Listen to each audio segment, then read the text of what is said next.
Voilà, monsieur, bonsoir. Merci de votre fidélité renouvelée à cette émission. C'est Cartes sur table, il est 22 heures. C'est le débat sur STV, le forum du Sud-Ouest qui a eu lieu le 25 août 2018 dans la ville de Buea.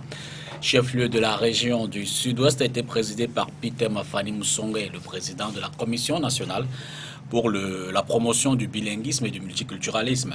Le forum qui a connu la participation des autorités administratives traditionnelles et forces vives de la région a été placé sous le thème Southwest Region Facing Our Challenge Together. Son objectif était de réfléchir sur les voies et moyens à adopter pour mettre fin à la crise. Vous le savez donc, le problème anglophone paralyse aujourd'hui encore le quotidien des populations, la productivité des entreprises, le fonctionnement de l'école, les services de santé et l'activité économique. On y a parlé de l'impact socio-économique, les choix politiques du Sud-Ouest, l'urgence de promouvoir les jeunes et les femmes, le réveil culturel et la préservation de la région. Il a également été question à l'occasion de souligner l'urgence de la situation, surtout au vu des violences enregistrées ces derniers jours. Ce sujet fera l'objet de commentaires dès l'entame de l'émission de ce soir. On évoquera également la sortie de Elekam hier à Yaoundé, dans l'optique de garantir transparence et crédibilité lors de l'élection présidentielle du 7 octobre prochain. Elekam a pris des mesures durant ces dernières assises. D'après Abdoul Karimou, le directeur général adjoint, les bureaux de vote seront déplacés hors des enceintes des casernes militaires et hors des clôtures pour ceux qui sont dans les chefferies traditionnelles. Dans son propos, il a rappelé que ces bureaux ont néanmoins une base légale. Les zones d'insécurité, quant à elles, ne pourront cependant pas être touchées. Une prise de parole qui tranche avec celle entendue il y a quelques semaines seulement. Et les CAM affirmaient que les casernes sont des bureaux de vote à part entière et qu'aucun changement n'est possible avant les prochaines élections. Les enjeux de ce sujet feront également l'objet du débat et enfin nous allons parcourir les grands traits des projets de société jusqu'ici proposés par certains candidats. Réalisme ou simple propos de campagne électorale seront les maîtres mots qui guideront cette dernière partie du programme.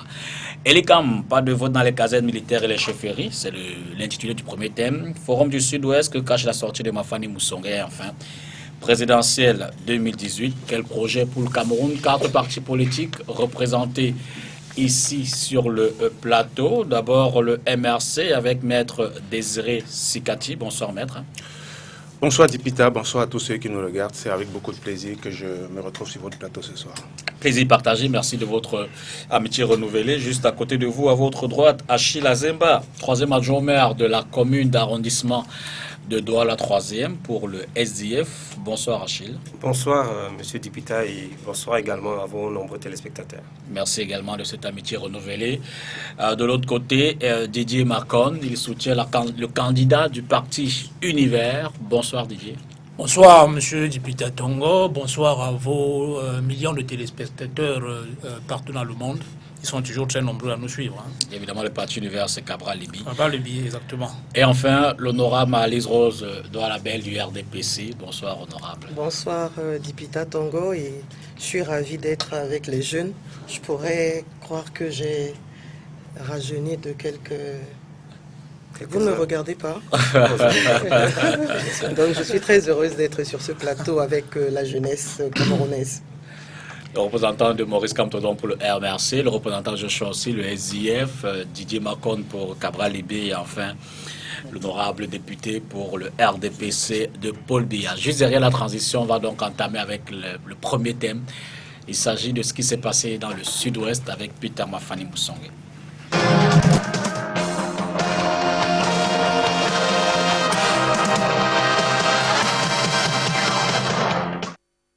Alors, cher monsieur, je voudrais d'abord interroger le contexte et peut-être même le prétexte de ces assises, sachant en faisant un parallèle que à la fin de ce mois d'août, on attendait une autre assise d'une importance relativement pareille, celle à l'époque proposée par le clergé et quelques grands guides religieux de la République, mais qui a été décalée en novembre prochain. Est-ce que la rencontre avec les chefs du Sud-Ouest était ou pour anticiper ou pour contourner? Comment est-ce que vous appréciez cette sortie-là autour de Peter Mafani Moussongé, Didier Macon? Oui, monsieur Dipita, je pense que il s'agit, ou il semble, tout semble indiquer qu'il s'agit d'une volonté de se désolidariser en quelque sorte des violences, des meurtres et des velléités, pas même des velléités, de la volonté affirmée par certains d'entamer des démarches sécessionnistes, ont l'impression que ceux du Sud-Ouest, n'étant pas forcément très enthousiastes à l'idée de diviser le Cameroun, entreprennent de se faire entendre sur ce chemin-là et de faire entendre leur voix pour se désolidariser de ceux qui mènent des manœuvres de sécession et de division de notre pays. Nous réalisons que beaucoup de meurtres ont été commis dans cette région ces derniers temps. Des chefs traditionnels qui ont été enlevés. Certains même ont trouvé la mort, ils ont été exécutés. On parle d'un chef qui a été abattu, qui a été interpellé en pleine messe et qui aurait été abattu. Je ne sais pas si c'est déjà confirmé. Donc c'est comme si un front est en train de se monter dans la communauté anglophone du Sud-Ouest pour s'opposer en quelque sorte aux extrémistes jusqu'aux bouddhistes, dont ils disent qu'ils viennent surtout de l'extrême du Nord-Ouest pour venir envenimer en quelque sorte la crise et forcer la main à ceux du Sud-Ouest d'accepter une démarche qui n'est pas forcément la leur. Donc je pense que nous observons qu'il s'agit d'une volonté de se désolidariser de cette démarche-là et d'affirmer une autre voie venant de cette même région pour montrer qu'en réalité, ce n'est pas tout le monde qui est dans la démarche de diviser le Cameroun et de fonder une république dite amazonienne.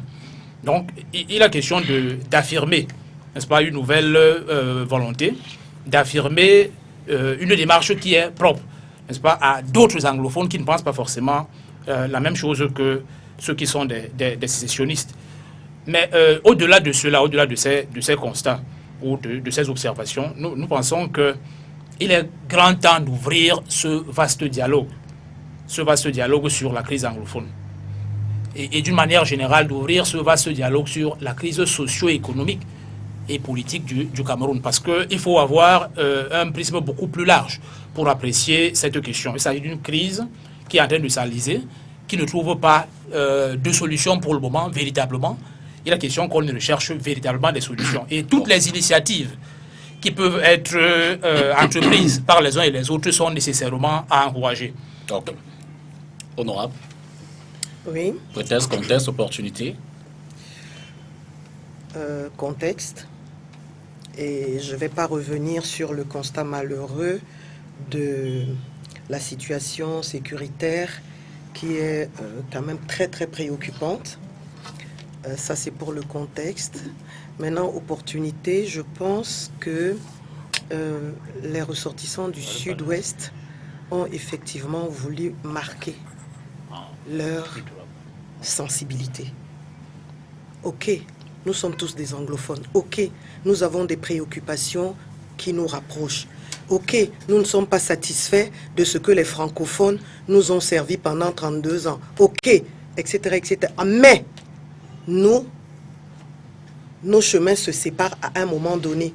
Nos chemins se séparent parce que nous ne sommes pas favorables à la sécession, nous ne sommes pas favorables à la lutte armée, nous ne sommes pas favorables à la paralysie de l'économie de notre pays, nous ne sommes pas favorables à ce que nos enfants ne soient pas scolarisés, etc., etc. Donc, je crois qu'il y a eu, le contexte le justifie et l'opportunité était là pour que les anglophones originaires du Sud-Ouest, est-ce que c'est la majorité? J'en sais rien.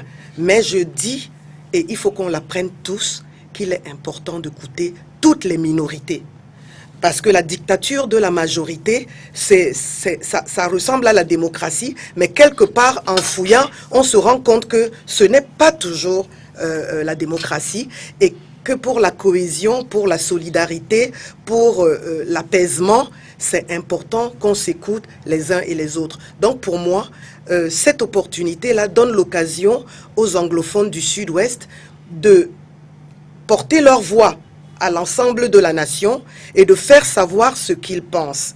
Ça peut contribuer maintenant à alimenter la préparation du prochain All Conference, All Anglophone Conference qui va se tenir au mois de novembre, parce que ça va être des éléments qu'il va falloir verser dans j'allais dire le grand panier, de manière à ce que au moment où ils vont s'asseoir, que toutes les voix soient entendues, que toutes les sensibilités soient perçues et qu'on fasse attention à chacun. Achille? Oui, je voudrais ne pas négliger une initiative comme celle-là, de pouvoir faire asseoir les chefs traditionnels, le président de cette commission, M. Mafani.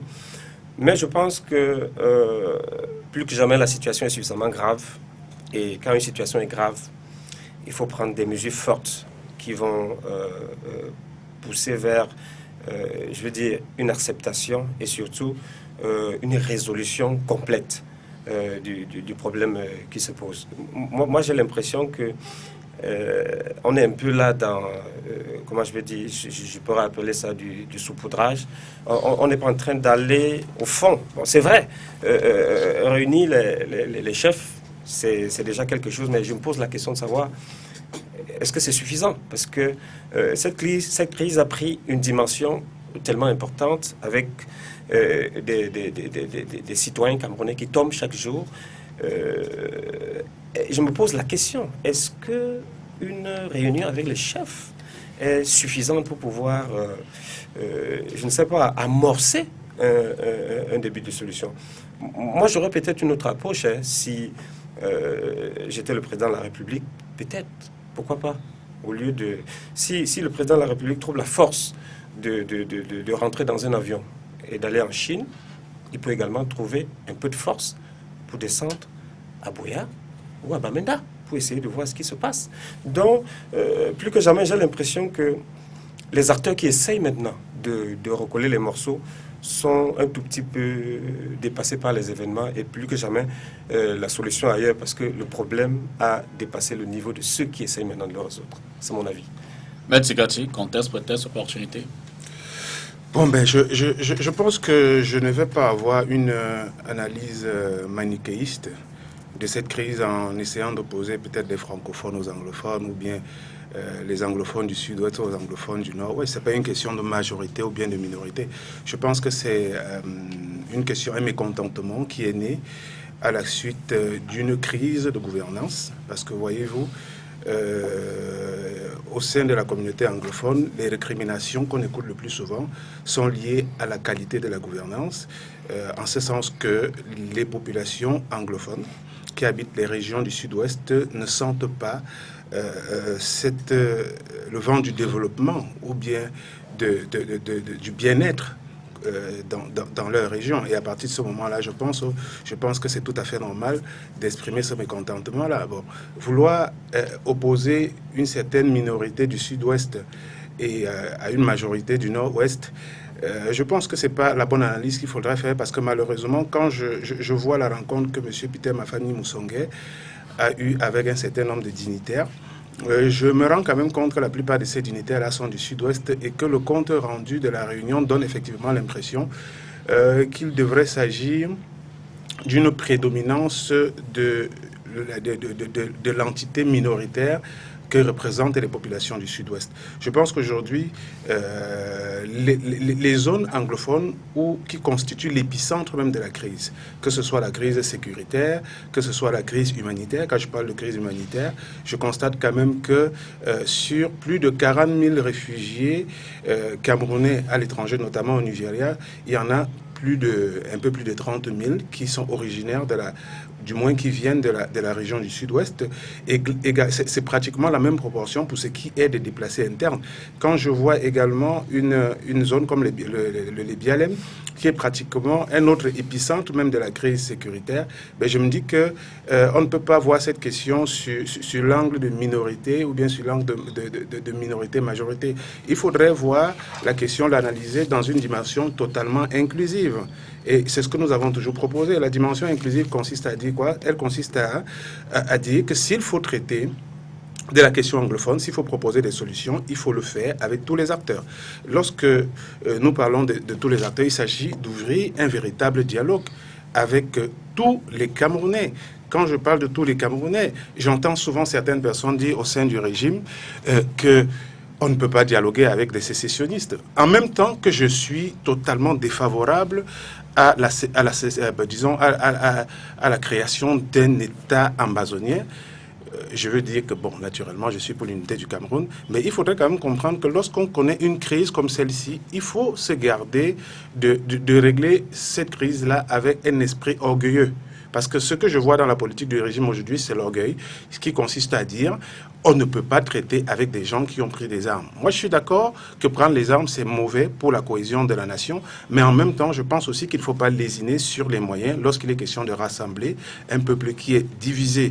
Aujourd'hui, je constate quand même que beaucoup de personnes, de nos compatriotes qui sont les relais de ces forces ambazoniennes sur le terrain sont à l'étranger, c'est-à-dire c'est les personnes qui tirent les ficelles. Je pense que le Cameroun a les moyens de pouvoir discuter avec ces gens-là, même en faisant recours à des pays amis, des pays africains amis. Si le Nigeria a interpellé certains leaders sécessionnistes et les a pratiquement extradés au Cameroun, ben, forcément, ça veut dire que le Cameroun peut aussi demander les bons offices du Nigeria dans le cadre du règlement de cette crise. Et je pense que, au-delà de l'engagement militaire, je ne doute pas un seul instant des capacités militaires de l'armée du Cameroun. Je pense que les forces sont disproportionnées. Les sécessionnistes ne prendront jamais le dessus sur l'armée camerounaise. Mais il faut quand même être conséquent en reconnaissant que la capacité de nuisance de ces forces sécessionnistes est capable de durer longtemps. Parce qu'on est dans un conflit où vous avez des ennemis que vous ne voyez pas. Ce n'est pas une guerre conventionnelle. Voilà, ce n'est pas une guerre conventionnelle. Alors, depuis pratiquement bientôt ça va faire plus d'1 an que les forces militaires sont engagées dans la lutte pour réprimer les sécessionnistes ambazoniens, mais on a quand même l'impression que le degré d'insécurité ne fait que prendre de l'ampleur au fur et à mesure que le temps passe. Donc, lorsqu'on est dans cette posture-là, il faut être capable de voir les choses comme nous l'avons dit au sein du MRC, c'est-à-dire un dialogue inclusif, et nous pensons avoir été suivis par un certain nombre de leaders religieux. Quand vous parlez de All Conference, anglophone conférence, mais attendez, les leaders religieux musulmans, protestants, catholiques, ben je pense pas que ces gens sont des idiots. Ils voient les choses de la meilleure façon qu'il faudrait les voir. Donc, il faut penser, je pense que la seule chose, le seul moyen de sortir de cette crise-là, sans rentrer, parce que négocier, discuter avec des compatriotes, j'ai souvent dit... Terminer sur cette prise de parole. Bien entendu, je vais terminer. J'ai souvent dit, quand je prends l'exemple du Congo, le Congo-Brazza qui est à côté de nous. Après les dernières élections, il y a eu un conflit post-électoral qui a pratiquement débouché sur une guerre entre les partisans du pasteur Toumi, qui était le principal leader de la région du Pôle au Congo, à l'armée de Sassou Nguesso. La guerre a duré pratiquement 2 ans. Aujourd'hui, on constate que le calme est revenu parce qu'à un certain moment, Sassou Nguesso a compris que malgré la force militaire de son armée, il n'était pas possible de mettre la paix, d'assurer la sécurité dans cette région-là. Et ils ont signé un accord de paix. Et aujourd'hui, le pôle et tout le Congo est calme. Tout le monde va à ses occupations. Il n'y a plus de réfugiés. Je pense que si on fait la même chose chez nous, je voudrais on ne devrait pas faire le porte-parole du SDF, le représentant de Georges Chaussier-là, mais le SDF pense que la crise est essentiellement politique et que seul le président de la République en a les clés. Et c'est donc quoi la politique? Je vous renvoie la question. Alors, je pense que nous sommes une nation en construction et une nation qui est aussi à la recherche des repères. Et cette crise va donner naissance à des tas de petites interrogations qui vont aller dans tous les sens. Parce que nous avons tous besoin à un moment donné de savoir qui nous sommes, ce que nous voulons faire ensemble, comment nous allons avancer ensemble. Mais ne commençons pas par négliger le fait que nous soyons différents. Nous mentons à nous-mêmes quand nous disons que non, nous sommes des Camerounais, point barre, donc ça suffit. Non, nous ne sommes pas que des Camerounais. Nous sommes des Camerounais, mais nous avons encore des attaches extrêmement solides avec nos différentes régions natales, d'origine. Et ce que nous vivons actuellement dans le sud-ouest me rappelle un peu ce qui s'est passé avec la destruction de la statue de Ruben Oumniobé. Pas pour l'acte, mais pour les réactions. Qu'est-ce qu'on n'a pas entendu?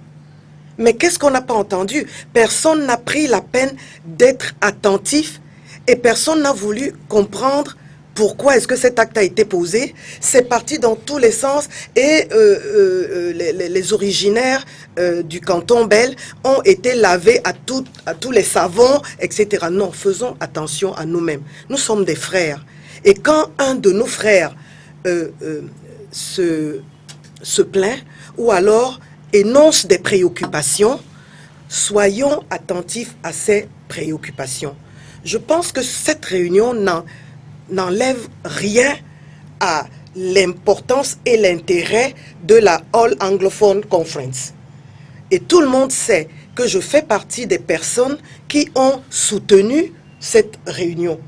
Je disais simplement que c'était une grossesse à risque parce que effectivement j'avais déjà vu venir en dehors peut-être de la situation sécuritaire elle-même, j'avais déjà vu venir j'allais dire, un sursaut, des velléités qui venaient des originaires du Sud-Ouest. Et ça compliquait la tenue de cette réunion. On ne peut donc pas comme ça sabrer toutes ces questions tellement importantes. Elles sont importantes parce que nous allons bâtir le Cameroun avec ce que nous sommes chacun. Et nous sommes différents. Nous sommes différents et il faut qu'on l'accepte. Nous ne faisons pas les choses de la même manière. Quand on se marie chez Maître Sikati, les rituels ne sont pas les mêmes que quand on se marie chez moi, chez les Douala. On va retrouver peut-être une racine commune quelque part qui nous lie et qui fait que nous sommes des Africains et que nous sommes des Bantous ou des semi-Bantous ou des Soudanais, mais nous sommes différents. Et pourtant, Dieu nous ayant mis dans ce triangle, nous avons l'obligation de réussir à bâtir une nation. Tous. Et en premier, nous les politiques. Mais pour le faire correctement, ne balayons pas comme ça du revers de la main des situations qui devraient nous interpeller. Et je n'entends personne dire, par exemple, que Peter Mafani, qu'est-ce qui a motivé véritablement son initiative? Certainement que quelque chose a motivé son initiative. Et je pense donc que si le docteur Modzou est toujours le facilitateur de la All Anglophone Conference, il va retenir tout ce qui a été dit, qui peut faire mal à un moment donné, qui peut être amer, qui peut être sévère. Mais quand on est dirigeant, quand on est leader, on ne descend pas dans ces choses liées à l'émotion. On traite l'information et on essaye d'être suffisamment, justement, inclusif et suffisamment consensuel pour arriver à quelque chose qui convient à la grande majorité. Pas des personnes, je ne parle pas des effectifs, mais à la grande majorité des sensibilités. Oui. Quelle est la question précisément? Si le président de la République a... La question était sur, c'est vrai que l'honorable n'est pas revenu dessus, mais sur la portée politique de cette crise, et le président en aurait les clés. Est-ce que le président en a les clés? Ouais. Indubitablement. Indubitablement, le président en a les clés. Parce que une visite du président, par exemple, sur l'une des régions en crise pourrait décrisper beaucoup de sensibilité. Il pourrait apporter beaucoup d'ouverture, beaucoup d'apaisement aussi dans les tensions, les frustrations que les uns et les autres ont dû accumuler. Nous voyons dans d'autres pays que pour des événements mineurs, le président de la République se déplace ou alors un haut responsable de l'État. Bon, mais pour une crise majeure comme celle-ci et qui est déjà en train de durer, nous sommes pratiquement à 2 années sous sa forme la plus violente. Il est évident que une descente sur le terrain du président de la République pourrait inverser considérablement la courbe violente que les événements sont en train de prendre. Donc il y a déjà cette symbolique au niveau de la visite présidentielle, mais il n'y a pas que cela. Il y a la prise en compte même et l'implémentation des doléances que formulent ces populations-là. Et j'insiste pour dire que ce sont les populations républicaines. Parce qu'il y a parmi eux ceux qui sont des sécessionnistes, mais il y en a qui veulent rester dans la République et qui constituent la majorité. Il ne faudrait donc pas s'aliéner le soutien de ces personnes-là qui constituent la majorité et donner l'impression que c'est plutôt les sécessionnistes qui auraient l'avantage. Bon, maintenant, qu'est-ce qu'on fait pour écouter et implémenter les revendications ou bien les aspirations qui sont formulées par ces populations qui sont républicaines et qui veulent rester dans le cadre de notre République? Ces revendications, c'est quoi? Elles concernent la gouvernance locale et globale. La gouvernance locale, ça veut dire que les gens veulent s'auto-administrer localement dans le cadre de la décentralisation, qui est la forme la plus, comment on va dire, la plus soft ou la plus light, n'est-ce pas, de cette gouvernance locale.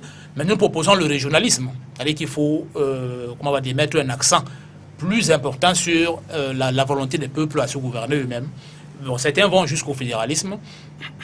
C'est possible que nous partions du régionalisme au fédéralisme, mais peu importe les mots, le plus important est qu'on voit que les populations veulent s'administrer elles-mêmes. Il faut qu'on leur donne le pouvoir local. Maintenant, au niveau global aussi, c'est-à-dire au niveau du Cameroun, les gens veulent savoir, dans cette région-là, après 60 ans de gouvernance francophone, les gens veulent savoir si un jour aussi pourront accéder aux affaires, c'est-à-dire au sommet de l'État. C'est de ça qu'il s'agit. Il ne faudrait pas que nous évacuions cette problématique comme si elle ne faisait pas partie, comment on va dire, des revendications, qu'elles soient patentes ou latentes. Ce n'est pas forcément des choses que les gens disent de manière explicite, mais implicitement, on peut interpréter les non-dits. Ça fait 60 ans que les francophones y sont là. Est-ce que les anglophones auront aussi la possibilité un jour d'être président de la République? C'est de ça qu'il s'agit. Est-ce que nous sommes en train d'aménager? Est-ce qu'il est possible que nous asseyions dans ce pays et que nous aménagions un couloir institutionnel et constitutionnel permettant aux anglophones dans 10 ans ou 15 ans ou 20 d'accéder au pouvoir au moins une fois? N'est-ce pas? Quitte à ce que les cartes soient rebattues complètement et que le jeu démocratique commence à se dérouler normalement comme dans tous les pays, étant entendu qu'eux ont déjà présidé au moins une fois. Ce sont toutes ces problématiques-là qui constituent un ensemble de frustrations qui font que finalement, ça débouche sur des crises comme celles que nous observons là maintenant. Donc, ne voyons pas seulement des choses du point de vue de leurs effets, mais examinons les causes premières et les causes profondes de ces frustrations-là, qui résident encore une fois au niveau, comment on va dire, d'une absence de reconnaissance, n'est-ce pas? Une absence de reconnaissance. Les gens aspirent à être reconnus comme des citoyens à part entière qui veulent aussi gouverner l'État. Ils ne veulent pas être tout le temps sous chef, ils ne veulent pas être tout le temps sous directeur, sous machin, sous ceci, sous cela, adjoint de ceci, adjoint de cela. Ils veulent aussi sentir qu'ils sont en train de gouverner l'État. Je vous assure que si on adopte une mesure, comme nous l'envisageons, avec notre candidat, n'est-ce pas, Cabral Libi, qui permettra aux anglophones, dans 10 ans ou 15, d'être sûrs qu'ils pourront arriver au pouvoir, à côté de la gouvernance locale, c'est-à-dire le régionalisme, qui permet donc à chacun de gouverner effectivement sa région et d'implémenter les politiques publiques qui sont propres à cette région. Je suis sûr que ça va apporter, même en termes d'annonce, même ça va se réaliser dans 10 ans, en termes d'annonce seulement, ça va apporter beaucoup, n'est-ce pas, au niveau de la capacité à décrisper, n'est-ce pas, les frustrations, mais les couleurs des uns et des autres. Agile, quel peut être l'impact de ces assises auprès de la population, notamment, plus que celle-là, on a l'impression de gré ou de force qu'elle adhère quand même à un certain nombre de messages qui sont véhiculés de l'autre côté, les constantes qui sont vécues, les gens y ont adhéré. Est-ce que la rencontre entre l'élite, comme on a pu le voir autour de Peter Mafani, peut avoir au moins une incidence auprès de ces populations-là? Moi, je pense que ces populations souffrent le martyre. En fait, face à cette crise, ce sont elles qui payent le plus fort. Parce que ces élites-là ont les moyens de se mettre à l'abri. Et quand il s'agit d'être pourchassés, ils ont tout fait de déplacer leurs familles de ces zones en difficulté pour le caser où c'est un peu plus apaisé. Mais je souhaiterais que, au lieu qu'on s'attarde à disserter, à philosopher, qu'on regarde un peu la genèse de ce problème. Je pense quand même que cette crise, quelque part aussi, part du fait que ces populations, elles, en sont arrivées à penser que les élites, entre guillemets, ceux qui se passaient pour des élites et qui se permettaient de parler en leur nom, ne roulaient pas pour elles, roulaient, s'il faut le dire ainsi, comme on dit au quartier, pour leurs propres intérêts, parce que quand chacun avait tout fait de se trouver ou de se voir attribuer un strapontin de poste, il se disait la cause anglophone était résolue. Et je pense aussi que à un moment donné, ces populations ont dit trop, c'est trop. et ont vomi ces élites qui, au départ, en début de cette crise, criaient sur tous les toits qu'il n'y avait aucun problème dans ces deux régions. Curieusement, et ça c'est le propre du Cameroun, moi je n'arrive pas à comprendre, ce sont ces personnes qui criaient à haute intelligible voix, qui, je ne sais pas comment le président de la République a renseigné, mais on les écoutait à longueur de journée sur les médias, dit qu'il n'y avait aucun problème dans ces zones-là. Curieusement, ce sont ces personnes qui sont au devant de la scène aujourd'hui pour essayer de tenir des réunions pour régler le problème. Mais moi, si la solution résidait juste en tenir une réunion, réunir quelques personnes dans une salle et parler, je pense que c'est peut-être tard de le faire, mais il n'est jamais trop tard. Mais je pense plutôt que le problème ailleurs. Il faut pouvoir s'attaquer au problème de fond.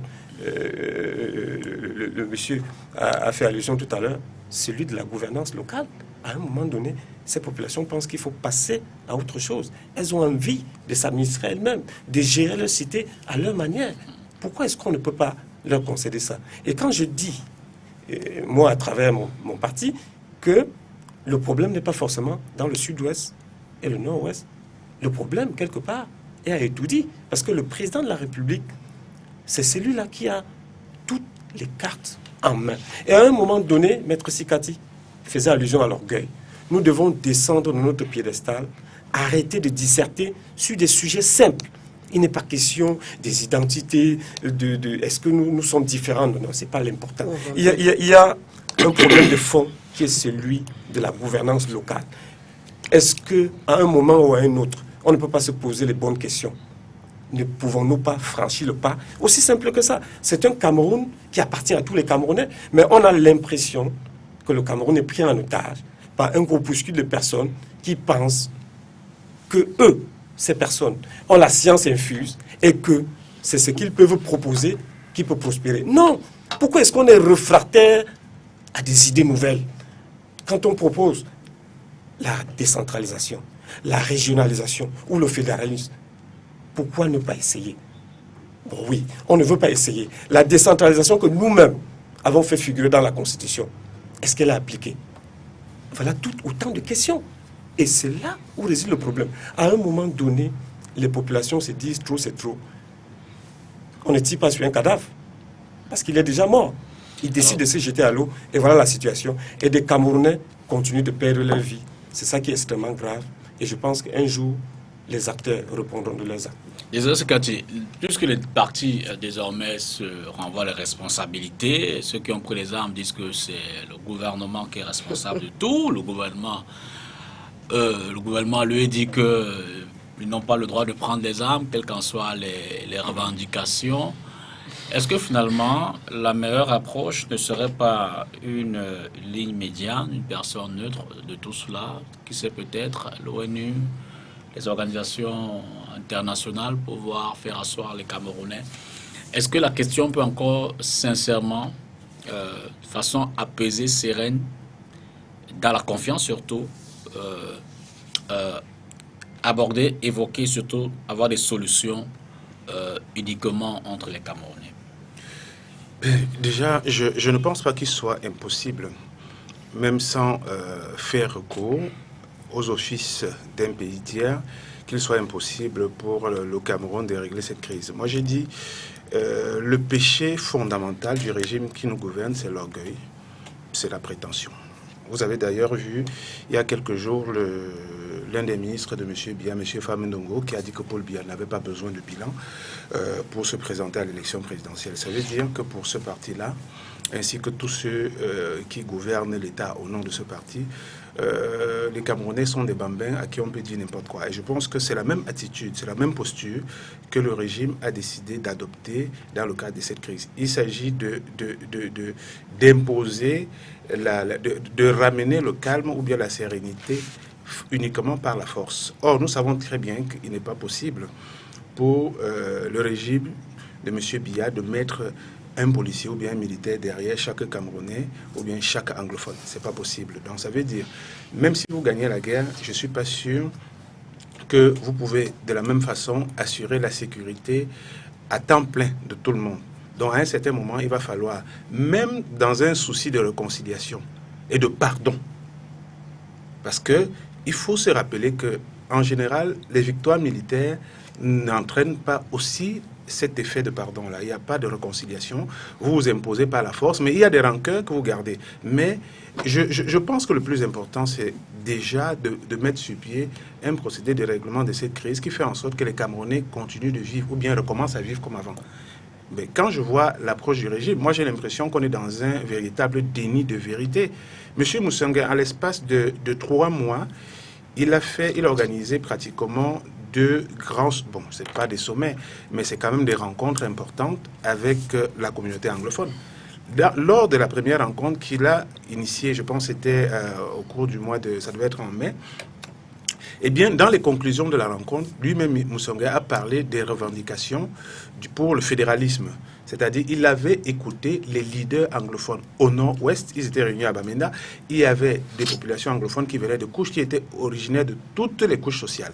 Vous aviez des élites, vous aviez des paysans, vous aviez même des simples, des gens qui, des badauds. Tout le monde a donné son point de vue. Et je pense que c'était à la maison de parti de Bamenda. Et c'est la même chose qui a été faite au sud-ouest. Moi, je suis quand même surpris aujourd'hui d'entendre que les conclusions de M. Moussanga, dans le cadre d'une autre conférence qu'il organise, n'ont absolument rien à voir. Qu'aujourd'hui, on est en train d'indexer les personnes originaires de la région du Nord-Ouest comme étant celles qui sont en train de foutre le bordel au Sud-Ouest. Et c'est ce que j'entends d'ailleurs sur ce plateau. Les questions de minorité et de majorité sont en train de ressurgir. Je pense qu'il faut avoir l'humilité de reconnaître qu'il y a un véritable malaise et que c'est d'ailleurs un malaise qui est partagé par la communauté anglophone. La seule différence entre les anglophones et les francophones, c'est le fait que les anglophones ont dit, du moins ceux qui ont décidé de rentrer dans la dissidence, ont dit c'est fini. Parce que même à côté de la faction sécessionniste, vous avez quand même une autre faction de personnes modérées qui sont pour le maintien des régions anglophones au sein de la communauté camerounaise, mais qui pour autant ne sont pas d'accord avec la qualité de cette gouvernance. Ils ne sont pas d'accord avec la continuité de cette gouvernance. Et c'est à partir de ce moment où je dis le problème anglophone est similaire. Bon, en dehors peut-être des problèmes d'identité culturelle, les problèmes liés à la qualité de vie, au chômage, les problèmes liés au tribalisme, mais c'est pratiquement les mêmes problèmes que nous vivons tous les jours. Donc il y a le nœud gordien, la source principale, c'est la malgouvernance, l'absence d'espérance politique chez les populations anglophones. Quand vous êtes dans un pays où vous avez un régime qui peut se maintenir, qui décide de se maintenir au pouvoir en violant les lois qu'il a lui-même fait voter. Mais je pense qu'on se retrouve dans une situation où certaines populations peuvent dire à quoi ça sert de rester dans un État où les gens ne respectent pas la loi. Donc, pour moi, je pense que quelles que soient les solutions que nous avons envisagées, même le transfert des compétences et des ressources aux régions, aux communautés locales, ne vont pas résoudre le problème tant que la qualité de la gouvernance n'est pas revue. Quand je parle de qualité de gouvernance, si vous avez les mêmes principes de gouvernance qui sont déportés dans les régions avec la décentralisation, ça veut dire la même prévarication, le même tribalisme, le même népotisme, les mêmes détournements, à la seule différence qu'ils ne sont plus centralisés. Mais je pense que les populations vont se retrouver dans la même situation où elles ne se reconnaissent pas dans ce type de gouvernance. Donc je pense que l'un des moyens qui consisterait à rassurer non pas seulement les Camerounais des régions anglophones, mais également tous les Camerounais en général, parce qu'il y a un malaise qui a gagné pratiquement tous les Camerounais qui ne sont pas dans une situation de profiter de ce régime. Les seules personnes qui sont d'accord avec ce régime, c'est les profiteurs. Ce sont quelques élites qui tirent les marrons du feu parce qu'elles ont des positions de puissance, des positions avantageuses de ce régime. Quand vous me parlez de M. Moussanga, quelle crédibilité voulez-vous que moi je donne à quelqu'un comme ça? Quand il est capable de signer un marché de gré à gré pour acheter des voitures, 15 voitures à 700 millions de francs CFA, alors qu'il sait très bien qu'il est à la tête d'une commission et qu'il est supposé parler pour le compte de ses propres frères qui souffrent. Donc moi je dis, il y a un véritable problème. On est dans un pays où les gens ne veulent plus rien respecter, le régime ne respecte rien. Le code des marchés publics dit que pour un marché supérieur à 5 millions, il faut passer à une... Là, vous êtes allé... Non, mais c'est pour vous montrer un peu, c'est pour vous montrer qu'il y a d'autres éléments qui peuvent déteindre même sur la crédibilité des personnes qui sont supposées impulser ce dialogue-là. Et je pense que les élections présidentielles du 7 octobre devrait être l'un des points focaux pour le départ de ce dialogue, pour rassurer les Camerounais. Si les élections sont transparentes et que le candidat qui a effectivement été plébiscité par le peuple, si c'est ce candidat qui est élu, vous allez voir que ça va créer l'espoir. Même si c'est le président Biya? Non, Biya, je pense que dans une vraie élection, il ne pourrait pas gagner. Il ne pourrait pas gagner. Et je pense justement que si M. Biya, la crise anglophone, j'ai fini, c'est la désaffection totale de la politique de M. Biya, de la personne de M. Biya, sa longévité au pouvoir a créé ce découragement au sein de la communauté anglophone. Vous aurez la dernière prise de parole sur la question. Oui, merci. D'abord, pour dire que un pays, c'est des personnes, c'est des individus. Ce n'est pas quelque chose de global, ce sont des individus, messieurs, mesdames. Ce sont des individus, on ne sait jamais. On a vu. Donc, ce que je veux dire, c'est que si nous ne faisons pas attention aux individus, c'est des individus que nous manageons, c'est des personnes. Quand on dit le peuple, c'est pas un bloc unanime, solide, etc. Non, c'est fait d'une multitude de personnes qui ont des attitudes mentales, des comportements, des visions, et on doit faire attention à tout cela. Je n'encourage pas du tout ni le tribalisme, ni parce qu'avec ça, on n'arrivera nulle part. Mais je voudrais simplement rappeler que quand on veut construire un pays solide, on fait attention aux minorités. Parce qu'on est toujours la minorité de quelqu'un. Les anglophones sont la minorité des Camerounais, puisqu'ils ne représentent que 20%. Maintenant, à l'intérieur des anglophones, quand on prend les gens de Santa, ils sont une minorité par rapport à l'ensemble du peuple du Nord-Ouest, ainsi de suite. Donc, je voulais juste attirer notre attention que chaque fois que nous voulons faire quelque chose de solide, écoutons-nous les uns les autres. Maintenant, qu'est-ce qui empêcherait à un anglophone d'être président?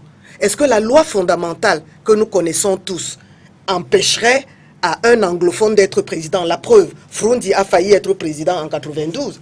Et si le SDF n'avait pas fait un repli identitaire vers la zone anglophone, peut-être que la chose serait plus aisée aujourd'hui. Mais il se trouve qu'à un moment donné, le SDF, qui était un grand mouvement national, a connu un repli.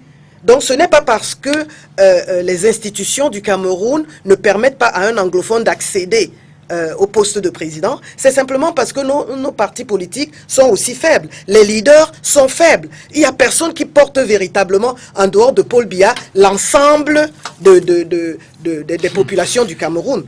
Et pour continuer, je voulais dire que, vous savez, quand on parle d'agenda caché, c'est un mot très à la mode. Chacun parle d'un agenda caché. C'est pourquoi? C'est simplement parce que quand nous parlons ensemble, nous avons l'impression de poursuivre les mêmes objectifs. Mais ce n'est pas évident. Dès qu'on se met à gratter, on se rend compte que les gens ne poursuivent pas les mêmes objectifs. Et c'est ça qui complique, par exemple, la collaboration entre les partis d'opposition. Ce n'est pas le RDPC qui empêche à l'opposition de trouver la bonne voie ou bien la bonne stratégie, mais les égos des individus qui ont chacun un agenda caché et qui ne facilite donc pas la mise en commun j'allais dire, des programmes. Maintenant, quand on veut écouter, parce qu'à un moment donné, il faudra quand même qu'on nous dise, que le MRC nous dise en quoi il est différent du SDF, que le SDF nous dise en quoi il est différent de l'UDC, que l'UDC nous dise en quoi il est différent de l'UPC, parce que finalement, au moins, notre ligne est connue. Elle est connue. Elle est connue, la ligne du RDPC. Elle n'est pas connue de beaucoup de Camerounais. Ah bon? Non, pas du tout. Vous habitez où? En tout cas, la seule ligne du RDPC que je connais, oui, c'est que c'est un parti qui a décidé de se maintenir au pouvoir contre la volonté de la majorité. Pas du tout. Moi, je ne suis pas à l'aise avec cette Je ne suis pas à l'aise avec cette façon de voir. Mais c'est vrai. Je pense que plus notre démocratie avance, et en comptant sur le sérieux des hommes politiques de l'opposition, notre démocratie va véritablement s'implanter. Mais si vous êtes là aussi à jouer j'allais dire les pantins, franchement. Non, je ne joue pas les pantins. Je ne sais pas comment vous pouvez demander que la démocratie marche lorsque les principes de base de la démocratie, vous ne les acceptez pas. Je veux parler par exemple du consensus politique. Dans les vraies démocraties du monde, les différents partis politiques s'asseyent pour déterminer les bases de la démocratie. Ça veut dire par exemple qu'en général, dans un pays comme le Sénégal, dans un pays comme le Sénégal, dans les années 90, le code électoral, il est consensuel. Au Cameroun, le code électoral, c'est un document. Si c'est le code électoral, Maître Sikati, si c'est pour le code, je suis d'accord que nous avons des progrès à faire là-dedans. Pour ça, je vous l'accorde. Mais pour l'instant, nous avons tous admis qu'avec le code actuel, nous pouvons compétir. Alors, je voudrais juste relever, à la suite de Rose Douala, Marlise Rose, oui, que j'apprécie la critique qu'elle adresse au RDPC de ne pas respecter les minorités, et que c'est l'une des causes des crises que nous avons maintenant. Il faut avoir le courage de critiquer l'action de son propre gouvernement.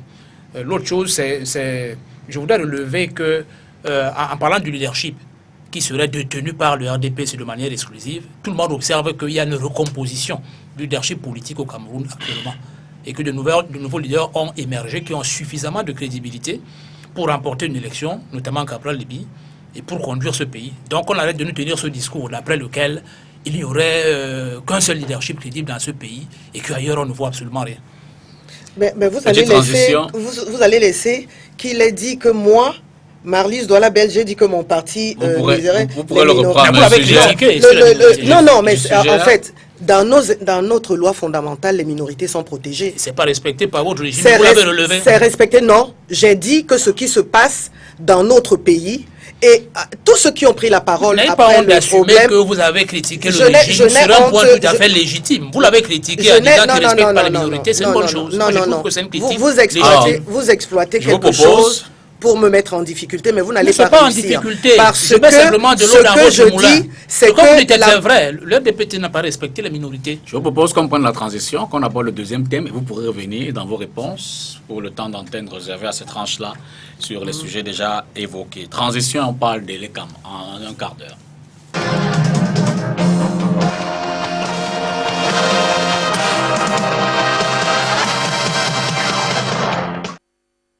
Je l'ai dit à l'entrée de l'émission, j'en fais juste un résumé. L'ECAM a définitivement décidé de délocaliser les bureaux de vote qui étaient jusqu'ici installés dans les casernes militaires et les chefferies traditionnelles, à les mettre dans des lieux plutôt publics. Et je commence peut-être par vous, Achille Azemba. Vous direz au SDF que c'est une victoire, parce qu'on sait que vous avez quand même porté cette bataille-là.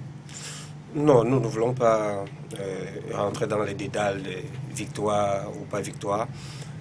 L'important au sorti de cette espèce de ping-pong, c'est de pouvoir arriver à la conclusion selon laquelle la loi, le code électoral camerounais, la disposition du code électoral camerounais a été appliquée. C'est ça le plus important. Victoire ou pas victoire, je crois que les chantiers sont nombreux et plus que jamais nous continuerons de nous battre. Ce que je voudrais dire, et pour rebondir par rapport à ce que disait Honorable tout à l'heure, s'agissant des partis politiques, elle s'est permis d'estimer que les autres partis politiques étaient faibles et que le parti fort, dominant, ultra dominant, était le RDPC, son parti. Je voudrais quand même qu'on fasse quelques précisions et pas d'amalgame.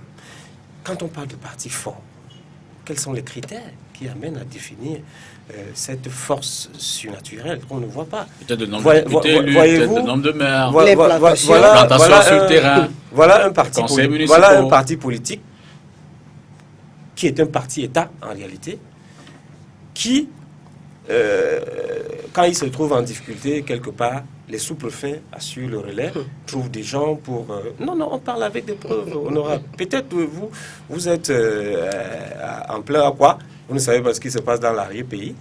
Essayez de faire le tour du Cameroun, vous allez voir comment ça se passe.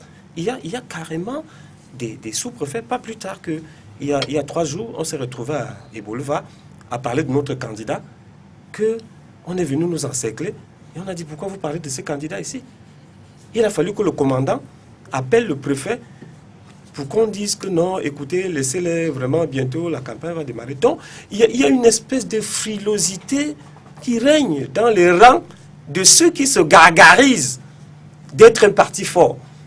Quand on est fort, on n'a pas peur de la transparence.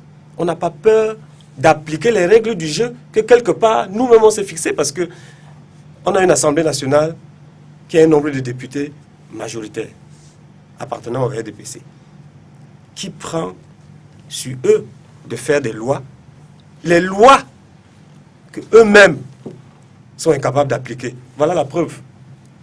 La disposition du code électoral qui parlait des bureaux de vote qui doivent être logés dans des endroits accessibles au public. Si on était dans un pays sérieux, l'un des directeurs généraux de l'ECAP démissionnerait parce qu'il est monté au créneau pour essayer de nous expliquer que oui, voilà, non, il n'y avait pas de problème depuis 90. J'ai l'impression qu'à un moment donné, tellement ils sont dans le zèle, qu'ils croient parler à des bambins qui vont avaler ce qu'ils disent. Non, honorable, le Cameroun est en train de changer et je vous conseille peut-être de quitter la barque qui est en train de prendre l'eau le plus tôt possible parce que il pourra se faire tard. Et je vous connais suffisamment intelligente. Peut-être vous avez beaucoup de choix. Il y a le Parti Univers, il y a le MRC. Il y a aussi le SDF. Il y a surtout le Parti Univers. Nous ne sommes pas en balle de recrutement. Comme vous dites que, honorable de grâce, descendons de notre piédestal et construisons ce pays. Si des dispositions... Je vais m'en aller plus loin. Le Cameroun n'a pas forcément de mauvaises lois. Parce que les lois, elles ne sont pas statiques. On peut les améliorer au fur et à mesure. Mais au moins, le minimum qu'on s'est permis de mettre sur pied, appliquons-les. Et je pense que de plus en plus, on va l'améliorer et le Cameroun se porterait mieux. Maître, sur la délocalisation des bureaux de vote. Mais déjà, je voudrais me féliciter de ce dénouement parce que il me souvient qu'au cours de l'année 2015, nous avions engagé, d'ailleurs c'était après les élections de 2013, nous avions constaté que de façon totalement illégale, le RDPC parvenait à avoir 90% des suffrages exprimés dans les chefferies traditionnelles et les casernes militaires. Donc à l'époque, nous avons engagé un certain nombre de démarches et l'une des revendications que nous faisions dans le cadre de ces démarches-là, c'était d'enlever les bureaux de vote dans les casernes militaires ainsi que dans les chefferies traditionnelles. D'ailleurs, c'est lors d'une mission de sensibilisation à l'Assemblée nationale qu'une escouade de gendarmes avait cassé le pied de l'un des responsables de notre parti politique. C'est vrai, nous sommes solidaires du SDF pour cette démarche-là qui a atteint le résultat, mais au-delà de tout, je pense que le problème posé dans le problème posé est celui de savoir si dans un environnement comme le nôtre, si on ne peut pas avoir un consensus sur certaines questions essentielles concernant le processus électoral, est-ce qu'on peut se vanter d'être dans une démocratie? Je pense que la réponse est non. Aujourd'hui, on a l'impression que c'est sous l'influence étrangère que certains de nos dirigeants prennent des décisions légales, conformes à la loi.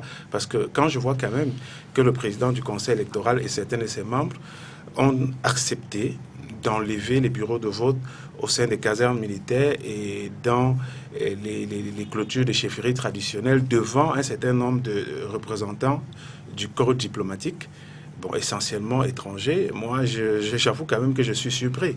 Voilà, pour des revendications qui ont été faites par des partis politiques, répétées à longueur de journée et qui étaient d'ailleurs légitimes. Moi, je trouve inconvenant que ce soit sous l'impulsion à la fin, parce que quand vous allez dire devant des diplomates que vous acceptez d'enlever les bureaux de vote dans les casernes militaires et les chefferies traditionnelles, on a quand même l'impression que on vous a forcé la main de le faire. Alors que les questions pareilles doivent être des questions de consensus politique, parce que la démocratie est une donnée universelle qui est partagée. C'est pas quelque chose de mystique ou bien de mythique. Donc, je dirais que c'est salutaire, mais ça devrait pas s'arrêter là, parce que, voyez-vous, le problème de, je dirais, l'encasernement des bureaux de vote même, et posait un problème de liberté de vote, parce que, voyez-vous, j'ai connu des cas des militaires qui ont sorti des bureaux de vote dans les casernes militaires, on leur demandait de montrer le bulletin qu'ils ont retenu. Donc, ils devaient justifier auprès de leur hiérarchie qu'ils avaient voté pour le RDPC. Alors, dans ces conditions-là, je pense qu'on a le droit de s'inquiéter. Et au-delà de tout, quand on voit quand même qu'on a un arbitre électoral qui est l'ECAM, qui est désigné, dont les membres sont désignés exclusivement par le RDPC, alors que dans d'autres pays, le Conseil électoral fait l'objet d'une décision consensuelle entre, bon, je ne dirais pas tous les partis politiques, mais du moins les partis politiques majeurs qui sont ceux représentés dans les structures nationales, telles que le Parlement, telles que les conseils municipaux. Voilà, donc je pense qu'il faut que le régime qui nous gouverne soit capable, le régime RDPC soit capable d'accepter la vertu de la démocratie. La vertu de la démocratie, ça veut dire que nous devons faire une démocratie de consensus. Une véritable démocratie de consensus. Aujourd'hui, quand on dit, par exemple, c'est inconvénient d'avoir une élection présidentielle à un tour, parce que vous pouvez avoir un président qui est élu, voilà, même avec, à 10%, mais nous savons très bien que 10%, vous n'avez pas la légitimité pour gouverner parce que vous ne représentez pas, vous avez 90% des personnes qui ne se reconnaissent pas en vous. Donc ça pose un véritable problème. Donc je pense qu'il va falloir qu'on évolue, que l'ECAM nous fasse comprendre à l'avenir qu'il n'est pas sous la botte du régime, même si nous savons qu'en réalité, l'ECAM a du mal à se départir du régime. Didier Macon d'abord. C'est lui qui avait la parole avant. Non, on va commencer par Achille. Oui, donc au sujet de cette délocalisation des bureaux de vote hors des camps militaires, bon, on a souligné comme plusieurs personnes de bonne foi au Cameroun qu'il s'agissait d'une anomalie, voire d'une incongruité, mais qui a malheureusement été soutenue par de nombreux turiféraires du régime, qui ne s'empêchent pas d'apporter un soutien irréductible même à des actes qui sont jugés par beaucoup comme étant illégaux, voire immoraux. Donc, heureusement que ceux-là ont été désavoués par leur propre hiérarchie. Bon, je ne sais pas si l'honorable Douala Bel était de ceux qui soutenaient que c'était quelque chose de tout à fait normal, mais ils ont été désavoués par leur hiérarchie. Bon, je ne sais pas comment ils se positionnent maintenant, après ce désaveu. Non, celles-là ne sont pas vraiment publiques, nous le savons. Ils ne sont pas vraiment publics, ils ne sont pas vraiment ouverts au public, parce que nous savons que même si le public peut les fréquenter, c'est des lieux où le vote est largement, le vote des électeurs est largement intimidé. Ils peuvent souffrir, et d'ailleurs ils souffrent d'une intimidation. Tout le monde sait quel est le poids du regard d'un chef, qu'il soit le chef du village ou bien un chef militaire, pour parler des casernes militaires. Ce regard-là influence celui qui veut exprimer son choix politique. Donc on peut dire qu'on enlève un caillou d'une chaussure. Oui, un caillou d'une chaussure. Mais il faut quand même relever que, bon, certains l'ont dit, que ce n'est pas un vote décisif parce que ceux qui doivent voter dans les casernes, en admettant que ce sont seulement les soldats et leurs familles, ou ceux qui vont voter dans les chaufferies, constituent une toute petite minorité qui ne pourrait pas réellement, d'après eux, changer le cours d'une élection. Mais disons que ce n'est pas seulement l'enjeu, parce que ceux qui militent en faveur de telles décisions voudraient en réalité capitaliser ce vote, n'est-ce pas, obtenir des majorités écrasantes soviétiques pour aller les marchander certainement après et obtenir des postes.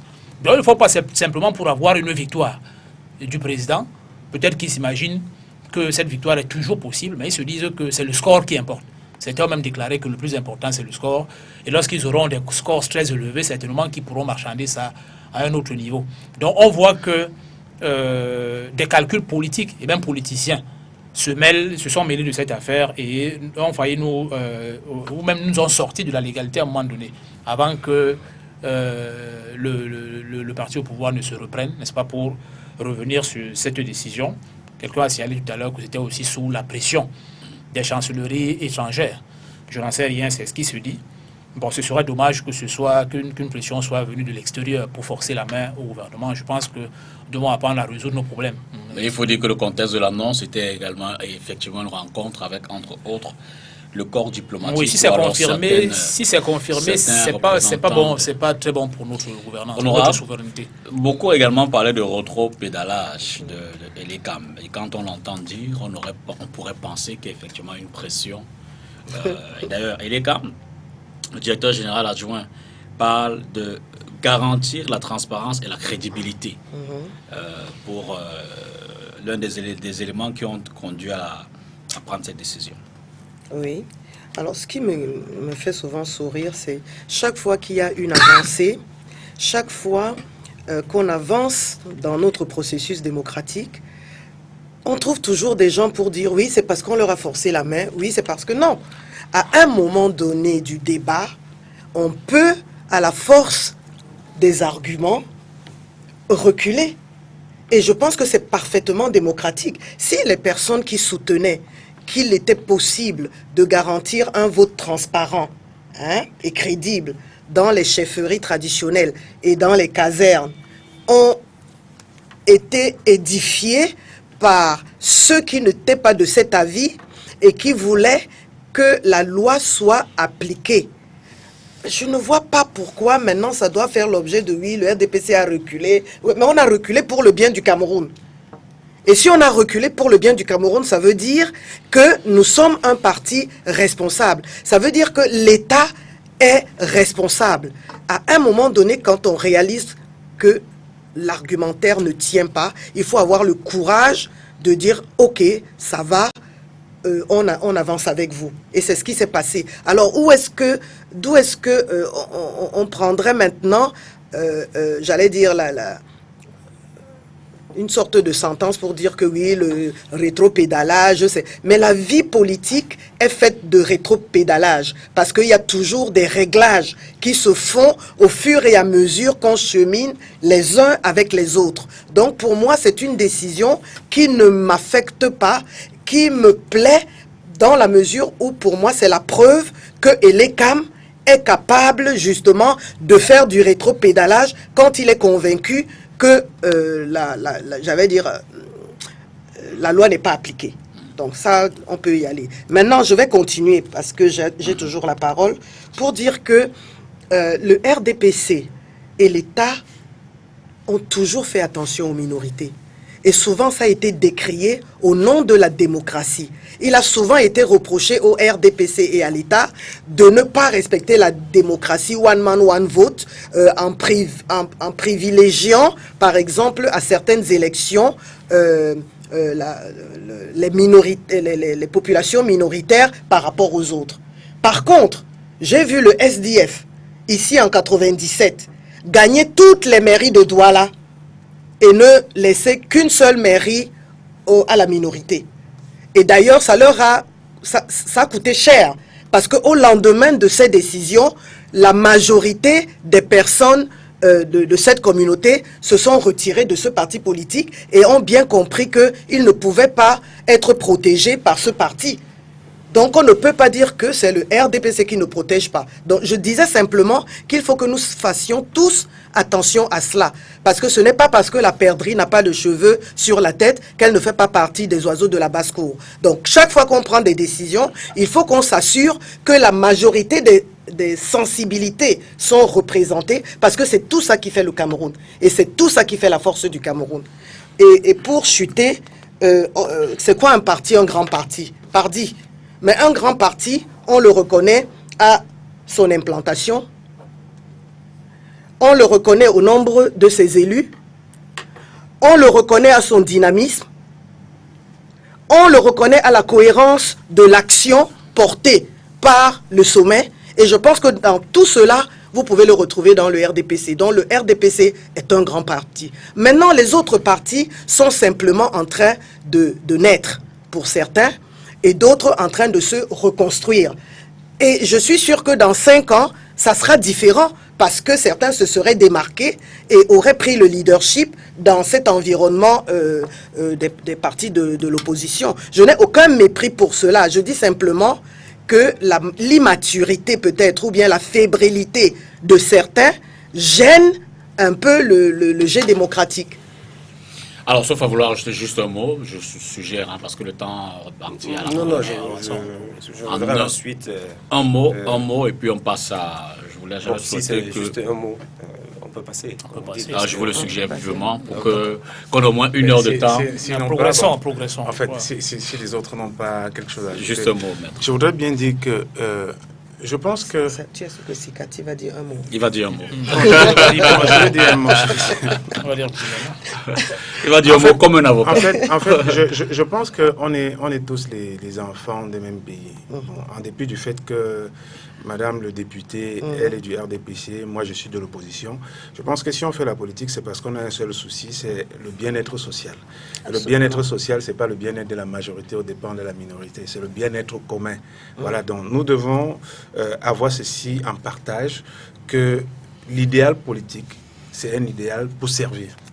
Absolument. Voilà, c'est de ça qu'il est question. Et je pense que dès lors qu'on est d'accord sur ces principes-là, si l'idéal politique, c'est un idéal pour servir, on doit aussi partir de cela pour être d'accord sur les principes élémentaires de la politique, c'est-à-dire le consensus. Et je pense que c'est cette question de consensus qui risque, parce qu'aujourd'hui, je vois le glissement insécuritaire dans lequel le Cameroun est en train d'avancer.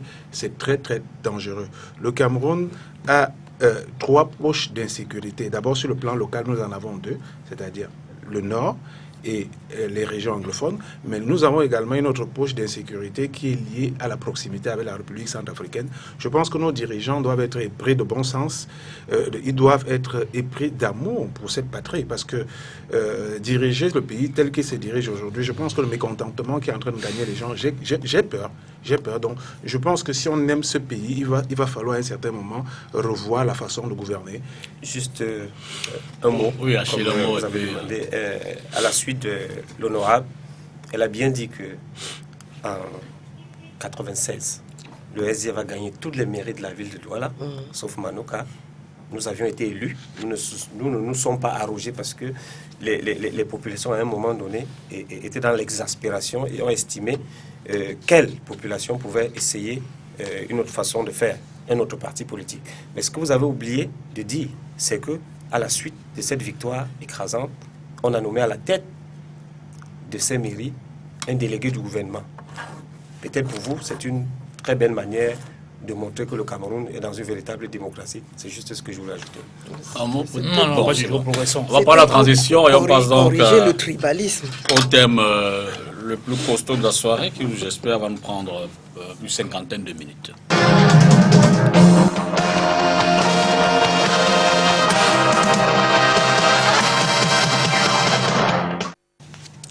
Présidentielle 2018, quel projet de société pour le Cameroun? On va aborder la question évidemment au regard des différents projets qui sont déjà sur la table pour intéresser les prochains électeurs en vue de la présidentielle du 7 octobre 2018. Certains candidats ont déjà, ou du moins progressivement, présentent ce qu'ils aimeraient bien faire du Cameroun pour les 7 années à venir, entre la régionalisation proposée par Cabral Libye, le fédéralisme proposé par Joshua aussi, la décentralisation peut-être poussée au niveau du RDPC et Paul Biya, et une forme d'autonomisation au MRC, ça c'est pour ce qui est de la forme de l'État, mais il y a également des questions économique d'impact qui pourrait même changer la structure institutionnelle de l'État, le SMIC qui devrait changer pour certains, l'augmentation des salaires des fonctionnaires, mais également des questions au niveau de l'agriculture, du développement, de l'industrialisation, bref. C'est des propositions qu'on aimerait bien évoquer dans ce cadre-là, et l'interrogation centrale est de savoir si ce sont de véritables projets pour le Cameroun ou alors ce sont simplement des élans de campagne électorale. Didier Macon, vous êtes pour la régionalisation du Cameroun? Oui, absolument. Pour ce qui concerne la forme de l'État. Absolument. Oui, nous pensons que la semence de ce régionalisme est déjà implantée dans la Constitution de 1996. Donc il faut simplement l'implémenter pour rendre autonome effectivement les régions et assurer la gouvernance locale, n'est-ce pas, au niveau des régions. Quelle est la distance que vous feriez dans ce cas entre la décentralisation et la régionalisation? La régionalisation est une décentralisation plus poussée, plus assumée. Okay. Tout comme le fédéralisme apparaît aux yeux de nombreuses personnes comme étant une volonté beaucoup plus poussée encore que d'un simple régionalisme d'autonomisation. Donc dans la régionalisation, et dans tous les détails que nous apportons, il est question de rendre beaucoup plus autonome que dans le cadre d'une simple décentralisation les différentes régions et les communes qu'elles abritent. Bien. Et je ne sais pas si vous voulez seulement que nous parlions de représentation et de régionalisation. Mais sinon, nous avons d'autres réformes, n'est-ce pas, de l'État que nous avons proposées, notamment la suppression du Sénat et la restauration d'un Parlement monocaméral. Parce que nous avons constaté que le Sénat était une institution budgétivore qui n'apporte pas grand-chose, sinon rien du tout, à l'implémentation de la démocratie. Parlement monocaméral, qu'est-ce que vous y mettez? Ça veut dire que nous restons avec notre Assemblée nationale, comme nous l'avons toujours connu, et qui est capable de faire ce travail de législation qui lui est assigné. Le Sénat nous prend 15 milliards chaque année. Lorsque multiplié sur 5 ans, ça fait 75 milliards, c'est énorme. Avec cet argent, on pourrait faire beaucoup de choses. Il est question de réduire aussi le train de vie de l'État à travers la réduction déjà de la taille du gouvernement et de beaucoup de dépenses somptuaires et inutiles qui sont liées à l'organisation des fêtes ou bien des missions qui sont onéreuses. Toutes ces mesures sont d'ailleurs prescrites par le gouvernement en place. Donc, ce ne sont pas des choses que nous avançons. Vous voulez juste nous venons certaines de ces mesures. En parlant de la réduction du train de vie de l'État, il est question de les implémenter et d'aller un peu au-delà de ce que le gouvernement prescrit. Il est question de réaliser des coupes budgétaires importantes sur le fonctionnement liées aux dépenses de gaspillage pour les réaffecter à l'investissement, de façon à doper, n'est-ce pas, le budget d'investissement et à financer les projets, les nombreux projets que nous avons imaginés. Il est question d'ouvrir une chambre des patriarches, n'est-ce pas, pour assurer une représentation. Donc vous allez supprimer le Sénat pour créer une chambre de patriarche. Exactement. Qui nous prendra, ce n'est pas déplacé. Non, pas du tout. Qui nous prendra au grand maximum 3 milliards par rapport aux 15 que nous injectons au Sénat. 3 milliards, c'est petit, ça. Mais par rapport à 15, 3 milliards, c'est quand même une grosse économie de 12 milliards que nous réalisons chaque année. Lorsque vous comptabilisez sur 5 ans, vous vous rendez compte que c'est une grosse cagnotte. Pourquoi les patriarches? Parce que nous voulons une représentativité de nos anciens qui correspond effectivement à notre sociologie traditionnelle et pas simplement une représentation qui est calquée sur les modèles occidentaux. Nous avons des anciens chez nous qui sont connus comme étant des patriarches. Et si on doit leur ouvrir une chambre qui les représente, cela correspond plutôt, n'est-ce pas, à notre réalité sociologique au niveau politique. Nous voulons une élection à 2 tours, une élection présidentielle à 2 tours et un mandat de 5 ans renouvelable une seule fois.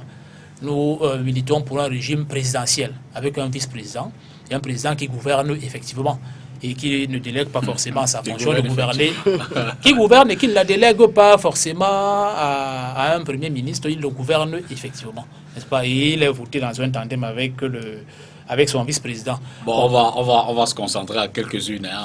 Oui, pour ce qui concerne les mesures économiques, je ne sais pas si vous allez me redonner la parole. Tout à l'heure. Ok, très bien. Alors, Honorable, vous êtes évidemment dans la continuité de la décentralisation. Vous dites que vous voulez davantage implémenter la loi de 1996. Oui, effectivement.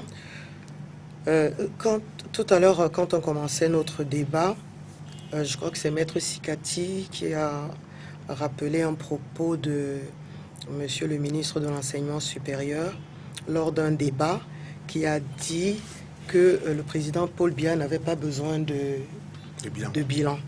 En fait, ce qu'il faut comprendre, enfin, ce que moi j'ai compris dans cette présentation des choses, c'est que en fait le bilan de Paul Biya se voit, saute à l'œil, se vit tous les jours. Nous avons une ambition, le jour et la nuit. Comment ça? Le Cameroun, gouverné depuis 36 ans par le président Paul Biya, a un socle, une vision qui est détaillée dans l'ouvrage pour le libéralisme communautaire et qui a un objectif bien précis. Cet objectif, c'est le bien-être des Camerounais. Et après quelques années, on a mis en place un instrument, le DSCE, qui avait pour la croissance et pour l'emploi, qui avait pour but de nous amener, de nous permettre d'atteindre la croissance à 2 chiffres. Bon, nous savons tous qu'on n'a pas pu atteindre la croissance à 2 chiffres, mais c'est un document qui est extrêmement bien fait, bien élaboré, parce qu'il puise dans les réalités démographiques, sociologiques, économiques, et maintenant fait des projections par rapport à un horizon. Nous n'avons pas réalisé tout ce que les Camerounais attendaient. Je dis, si ils attendaient 100, nous avons réalisé 60. Et ce dernier mandat va nous permettre de faire des avancées encore plus rapides. Parce que nous ne sommes pas sourds. Nous entendons tout ce qui est dit autour de la gouvernance. Nous-mêmes, nous sommes quelquefois victimes de cette gouvernance. C'est pour ça que je dis que le Nord-Ouest et le Sud-Ouest n'avaient pas besoin de prendre des armes. Parce que si ce n'était que pour contester la gouvernance, tous nous sommes unanimes qu'il y a des efforts probants qui doivent être accomplis pour que notre gouvernance nous permette d'atteindre la croissance souhaitée. Donc, pour l'heure, je pense que la campagne va commencer bientôt. Je sais que le DSCE est en train d'être finalisé pour la prise en compte. Parce qu'une fois que les données démographiques changent, une fois que l'environnement international change, etc., on le rebâtit. Et je ne vais pas aller plus loin que ça parce que le copier-coller que mes amis font souvent, parce que vous avez entendu ce qu'il a dit tantôt, qu'au fond, l'essentiel de ce qui est prévu, de ce qui est programmé, est bon. Tout simplement, ils estiment que la vitesse ou la rapidité de mise en œuvre n'y est pas et qu'il y a beaucoup de problèmes qui leur font penser à la malgouvernance. Donc, nous sommes pratiquement tous, nous avons des programmes très voisins, parce qu'on parle de la décentralisation, de la régionalisation qui est une décentralisation très poussée, du fédéralisme qui est une régionalisation très poussée, et donc finalement... Eh bien, il marche pas, vous direz. Alors, le SIF, lui, il est pour le fédéralisme à 10 États. Non, ce que je veux dire déjà, je m'en voudrais si je pars de ce plateau, après avoir laissé Honorable Marlise dire ce qu'elle vient de dire, que nos programmes sont proches. Peut-être nos programmes sont proches, mais il y a une forte différence qui est significative, la volonté. Nous entendons bâtir un Cameroun sur la force de la volonté. Voyez-vous, je prends un exemple simple. Nous entendons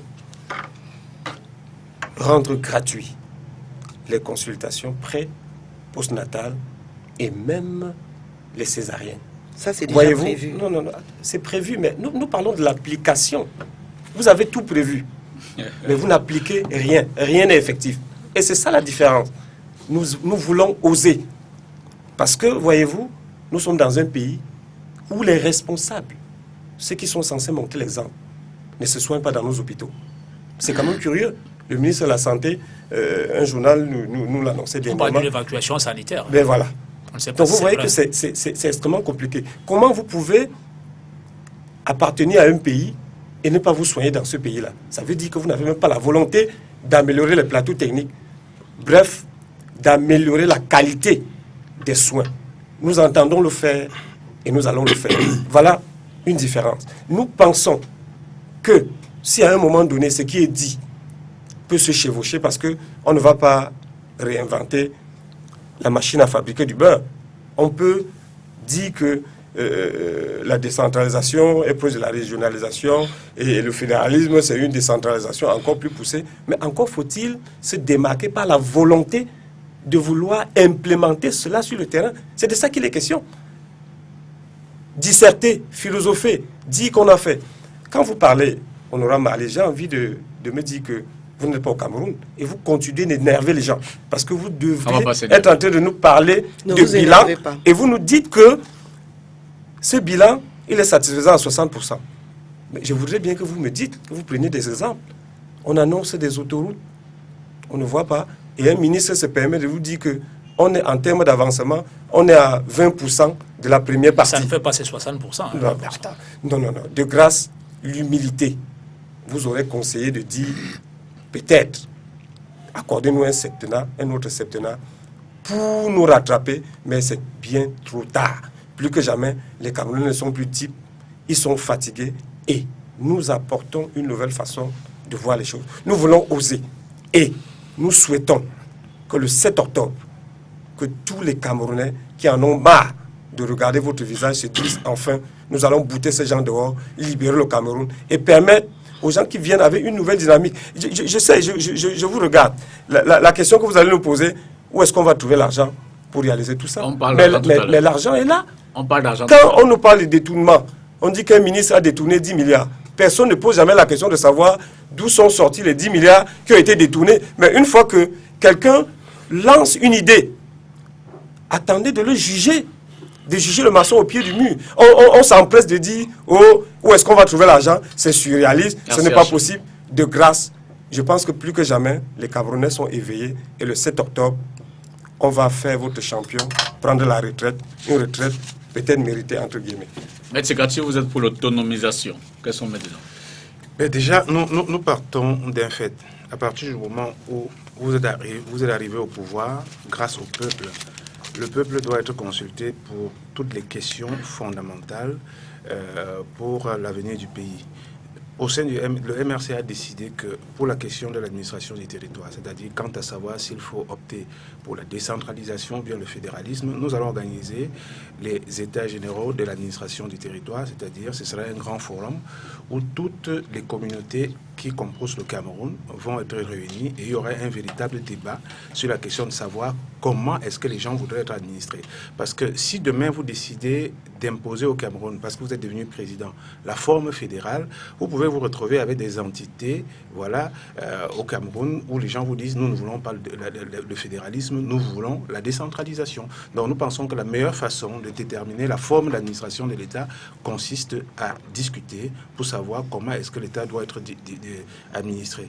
Mais ce qui est certain, c'est que la décentralisation est peut-être quelque chose de bien parce que au-delà du fait qu'il y a un véritable, si elle est vraiment appliquée, il y a un transfert de compétences, il y a un transfert de ressources, elle a aussi ceci d'avantageux qu'elle symbolise aussi le sentiment d'unité. Voilà, ce sentiment d'unité qui doit exister au sein des personnes qui se réclament d'un même pays.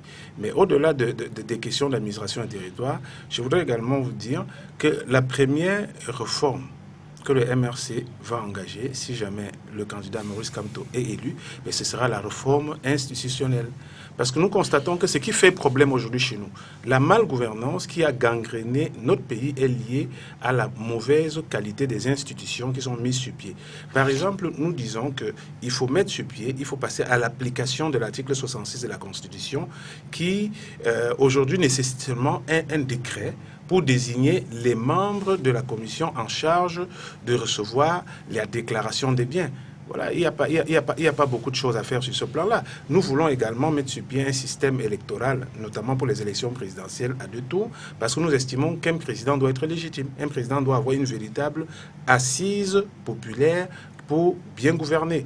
À côté de cela, nous avons également, toujours sur le plan des réformes institutionnelles, notamment en ce qui concerne les élections, il faut passer, nous entendons passer de la majorité électorale de 20 ans à une majorité électorale de 18 ans, adopter également le bulletin unique pour contourner la fraude électorale, c'est-à-dire ce système qui a été institué par le RDPC et qui consiste à demander à certains votants de sortir avec les bulletins de vote de d'autres candidats. Comme ça, on s'assure qu'ils n'ont pas voté ces candidats-là. Avec le système de bulletin unique, vous avez un seul bulletin que vous cochez et quand vous sortez, vous n'avez rien en main. Donc, cette corruption-là, elle n'existera plus. Nous avons également la prétention de ramener le mandat présidentiel à 5 ans, renouvelable une fois. Parce que nous estimons que le président n'a pas besoin de 7 ans pour réaliser des véritables projets. Quand je vois le président Macky Sall au Sénégal, en moins de 4 ans, il a pu construire un nouvel aéroport à Dakar et aujourd'hui les grandes infrastructures se construisent pratiquement en 3 ans. Regardez le nouveau pont sur le Vouré, malgré toute la déconvenue que les gens connaissent, on voit quand même qu'il a été réalisé à l'espace de 2 ans et demi. Donc, à côté de cette réforme institutionnelle que nous voulons mettre sur pied, il y a également la réforme économique. La réforme économique, c'est quoi? C'est-à-dire, déjà, il faut mettre sur pied un environnement économique qui incite les investisseurs à venir chez nous. Nous disons cela parce que ça part d'un constat. Vous vous souvenez, il y a de cela, je pense que ça doit faire 2 ans et demi, le régime de M. Biya avait organisé un forum sur l'investissement à Yaoundé. En général, dans d'autres pays, après des forums comme ceux-là, on voit les investisseurs venir. Au Cameroun, jusqu'à maintenant, on n'a vu aucun investisseur qui est venu pour s'installer au Cameroun. Tout cela, pourquoi? Parce qu'il y a des pesanteurs administratives, il y a la corruption. Le Cameroun, c'est l'un des rares pays au monde où lorsque vous voulez investir, vous pouvez mettre 3 ans pour obtenir seulement un agrément. Je connais un grand groupe hôtelier américain qui veut s'installer à Kribi depuis pratiquement 10 ans, mais le seul problème, c'est qu'ils ne parviennent pas à avoir un seul document qu'ils demandent au ministère des Domaines des Affaires foncières. Alors que dans d'autres pays, dans un pays comme le Mali, la politique d'incitation à l'investissement fait en sorte que lorsque vous venez pour investir, en l'espace d'une semaine, vous pouvez avoir tous vos documents pour l'investissement et vous vous installez. Donc, je dis, dernièrement, le président de la République, il était encore en Italie pour démarcher les investisseurs, mais nous voyons tout ce qu'il n'y a rien. Donc, il y a un véritable problème au niveau de l'environnement juridique et humain pour l'incitation à l'investissement. Ça, il faut corriger. Et cela passe par une véritable lutte acharnée contre la corruption. L'autre chose aussi, c'est que nous entendons, en un seul mandat de 5 ans, passer à un taux de croissance d'un chiffre pour un taux de croissance à 2 chiffres. Parce que quand vous voyez, madame l'honorable Douala Mangabel vient de vous dire que vous parlez de la DSCE, sauf que ce qu'elle a oublié de dire, c'est que le document de stratégie pour la croissance et l'emploi, c'est un document de programmation sur les réalisations socio-politiques, administratives et économiques même que le régime s'est fixé. Mais aujourd'hui, on constate quand même que ce régime est en retard, c'est-à-dire pratiquement 75% des projets qui sont prévus dans ce document-là et qui auraient dû être réalisés au moment où je vous parle, n'ont pas été réalisés. Donc, ils sont pratiquement en retard sur leur propre programme. Quand ils vous disent qu'ils n'ont pas de programme, leur programme, c'est le DSCE, mais ils sont en retard pratiquement de 75%. Donc, ça, il va falloir le corriger. À côté de ça aussi, le Cameroun a besoin d'un vaste chantier de réformes socio-professionnelles. D'abord sur le plan social, l'environnement sécuritaire du Cameroun aujourd'hui laisse à désirer. Le Cameroun est devenu un pays où vous pouvez vous faire agresser dans la rue, vous ne voyez pas, les forces de maintien de l'ordre ne font pas de ronde. Il y a par exemple des problèmes de santé. Les Camerounais ne parviennent pas à se soigner. Nous disons il faut mettre sur pied un système de couverture santé universelle qui va fonctionner comme une sorte de mutuelle où les gens cotisent même quand ils ne sont pas malades, avec ceci d'avantageux que le jour où ils tombent malades, ils peuvent aller se faire soigner. C'est comme ça que d'autres pays font. Et nous disons également qu'en l'espace d'un an, nous entendons, vous savez, vous avez parlé d'une question de programme, et en matière de programme, vous savez, il y a beaucoup de choses à dire. Oui, parce que la première partie était la forme de l'État. En même temps. Oui, j'ai ciblé forme de l'État et puis les questions économiques. Oui, les questions économiques. Bon, je dirais également, si vous avez ciblé la forme de l'État et les questions économiques, je pense que je reviendrai tout à l'heure sur les autres aspects. Marlise Bell, quand vous entendez tout ça, vous ne vous dites pas dans le fond, il faut vraiment qu'on se remette en question, que le mal est si profond, que le bilan, d'ailleurs, que beaucoup de représentants du RDPC n'évoquent pas avec détail. Peut-être vous direz que 36 ans, c'est pas facile de faire un bilan de 36 ans. Vous ne vous dites pas que finalement, est-ce que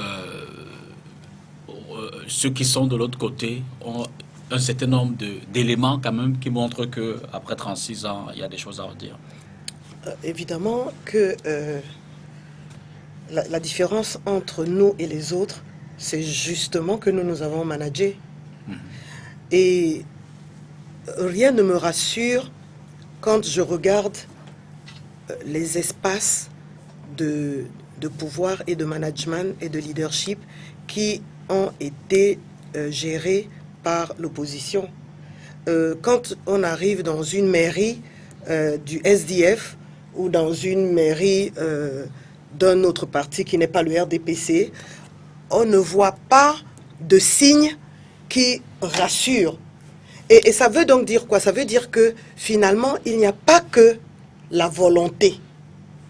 Parce que tout à l'heure, le représentant du SDF a dit la différence entre vous et nous, même si nos programmes ne sont pas très éloignés, c'est la volonté. Je me permets, être un piètre maire ne présage pas d'être un mauvais président. En tout cas, je serais quand même rassuré de voir que quand je compare deux mairies, la mairie de celui qui me vend un jardin de roses a déjà au moins quelques roses qui poussent quelque part.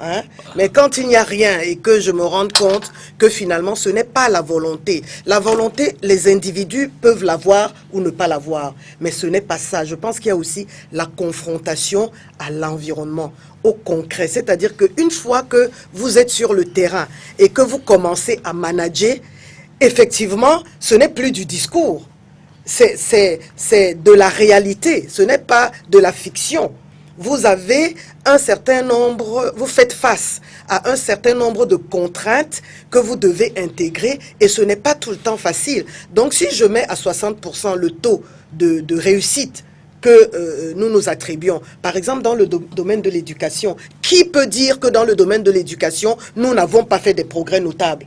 C'est pas satisfaisant à 100%. C'est pas le paradis, je vous l'accorde. Mais est-ce que entre 1982 et 2018, la capacité d'accueil des enfants en matière de scolarisation, est-ce que l'éducation n'est pas plus inclusive qu'avant? Est-ce que le nombre d'établissements n'a pas augmenté? Est-ce que le nombre d'enseignants n'a pas augmenté? Est-ce que ces enseignants ne sont pas payés, même si on peut regretter que leur salaire ne soit pas très très motivant, mais au moins nous sommes dans un pays où les fonctionnaires sont payés, où les hôpitaux sont ouverts. Nous ne sommes pas un pays en détresse. Je n'aime pas quand on veut présenter le Cameroun comme un pays de chaos où rien ne fonctionne, etc.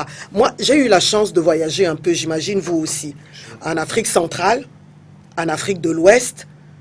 Bon, chacun se bat avec les moyens qu'il a, mais je pense qu'effectivement, il va falloir qu'on accélère un certain nombre j'allais dire, de plans d'action qui sont déjà prévus. Tout ça est prévu. Ce que dit le représentant du SDF est prévu dans le programme du RDPC. Ce que dit Maître Sikati du MRC est prévu dans le programme en dehors de du fédéralisme. Hein.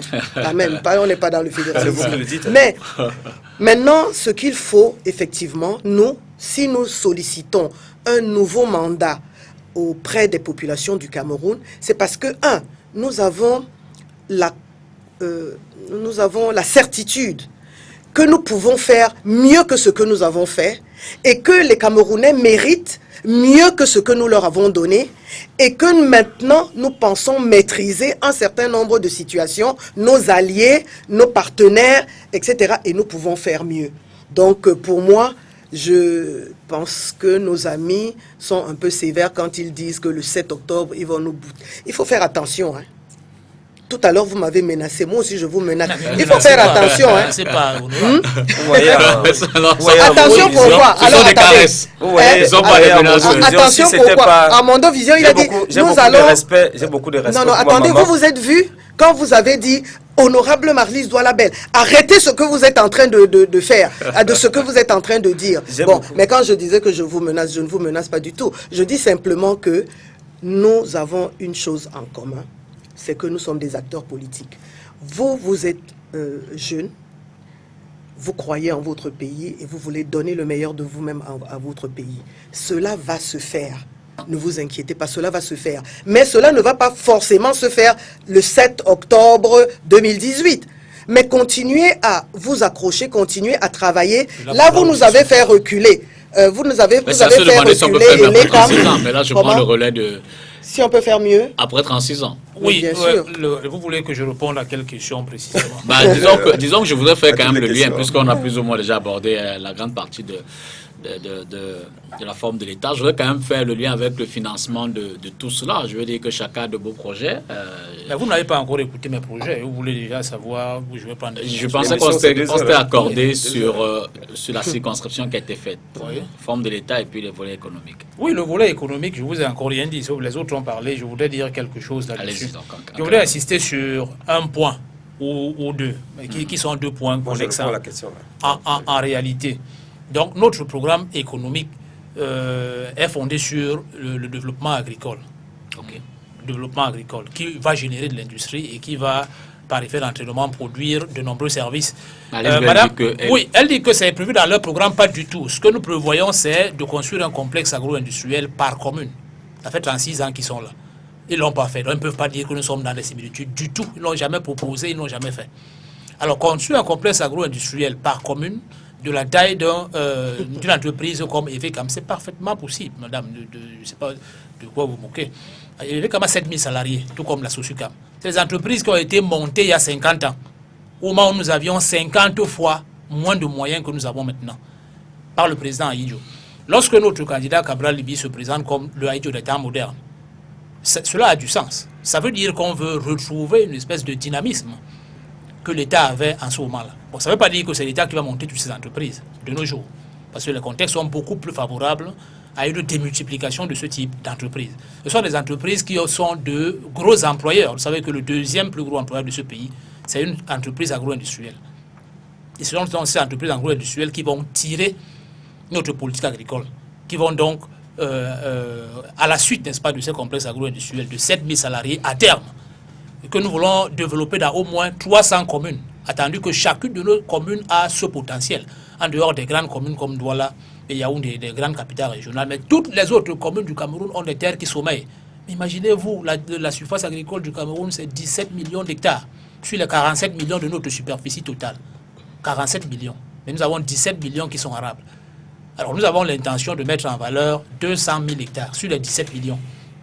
Donc si nous le faisons en 5 ans, puisque nous avons un mandat de 5 ans, ça va faire 1 million d'hectares sur les 17 millions. À charge pour les générations futures de contribuer. Mais si nous le faisons, et progressivement nous mettons en place 300 sociétés agricoles ou agro-industrielles, parce qu'il y a la production et la transformation sur le site de la production, et que nous réussissions à créer 7000 emplois, comme ceux qui existent déjà, ne sont pas des paroles jetées en l'air. Si vous faites 7000 salariés multipliés par 300 communes, on est déjà à plus de 2 millions d'emplois. Ça existe déjà. Il s'agit simplement de généraliser un concept qui existe déjà et qui a commencé à être mis sur pied par le président Ahidjo. Mais comment cela va être implémenté? Nous avons prévu déjà de doubler le budget d'investissement, simplement par un rééquilibrage de la dépense publique. La dépense publique qui accorde un privilège actuellement au fonctionnement. Il faut accorder la priorité aux investissements. Une civilisation se développe à partir de son taux d'investissement. Si vous n'avez pas un taux d'investissement suffisamment dense, vous ne pouvez pas autofinancer vous-même vos projets de développement.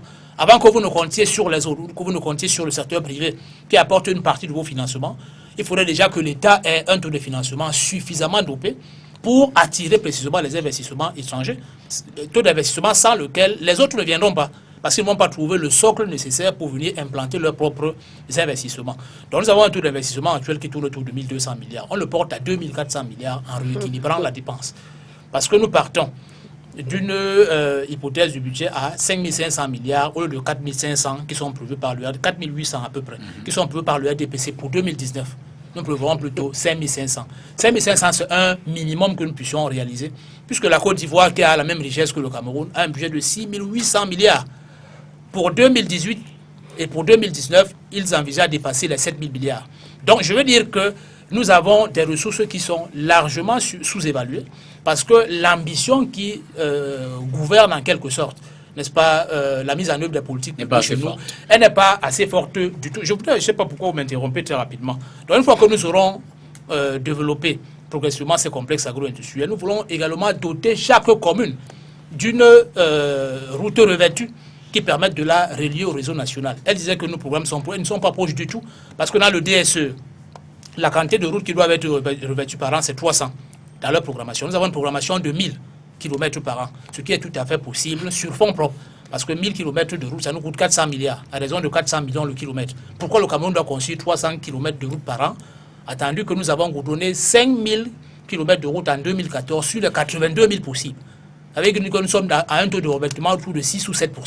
Ce qui est extrêmement faible, tandis que d'autres pays sont déjà à 78-82%. Nous avons encore un taux de revêtement de 7%. Alors pour rattraper cet écart, ce grand retard que nous avons accumulé à cause de la gouvernance de députés. Comment?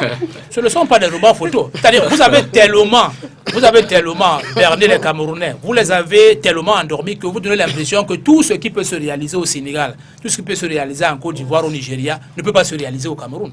Où nous sommes des sous-hommes. C'est pas réalisé. Oui, on essaie de vous dire que ce n'est pas réalisable, ce n'est pas possible. Est-ce que ces gens sont des surhommes? Est-ce qu'ils sont plus intelligents ou plus dynamiques que les Camerounais? Non. Nous avons au moins la même intelligence, donc ça veut dire que nous pouvons réaliser les mêmes performances que les autres. Et n'essayez pas de généraliser votre médiocrité et d'essayer de l'ériger en une norme, n'est-ce pas, qui devrait s'imposer. Ce que je veux dire, moi je comprends la difficulté que tu as en tant que modérateur de cette émission. Si il faille que chaque représentant de candidat parle du programme, il va falloir 7 heures, 8 heures de temps. Moi, je vais dire que les deux programmes qui présentent sont alléchants parce que je peux leur accorder le bénéfice du doute. Ils n'ont pas encore gouverné. Ils peuvent essayer d'implanter. On juge le maçon au pied du mur. C'est l'honorable Belle qui m'intéresse. Tout à l'heure, elle a dit que s'il faut comparer la gestion des mairies gérées par les partis autres que le RDPC. On voit qu'il n'y a pas un grand changement. Mais je dis, honorable Mahalise, vous faites un brillant hors-sujet. On parle d'une élection présidentielle. On ne parle pas d'une élection municipale.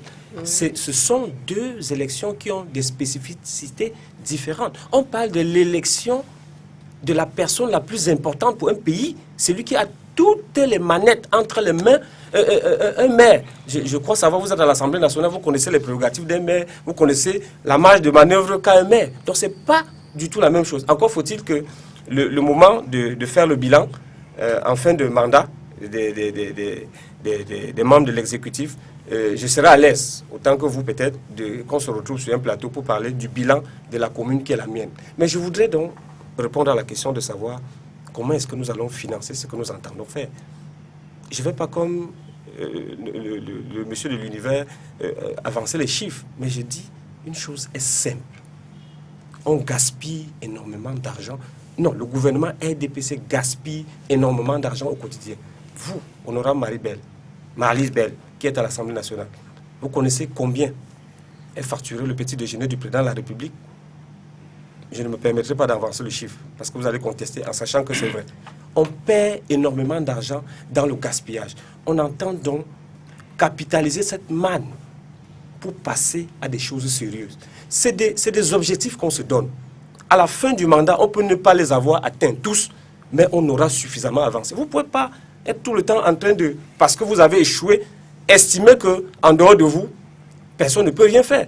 Quel est ce pays où les dirigeants ne peuvent pas maîtriser le nombre de leurs fonctionnaires qui sont payés, des gens qui ont 3, 4, 5 matricules, qui marchent dans la solde de la fonction publique, au vu au su de n'importe qui, et ça n'émeut personne. Et quand quelqu'un parle d'assainir, on lui dit comment est-ce qu'il va faire pour assainir. De grâce, arrêtons ça, il y a suffisamment de l'argent. Le Cameroun est un pays riche.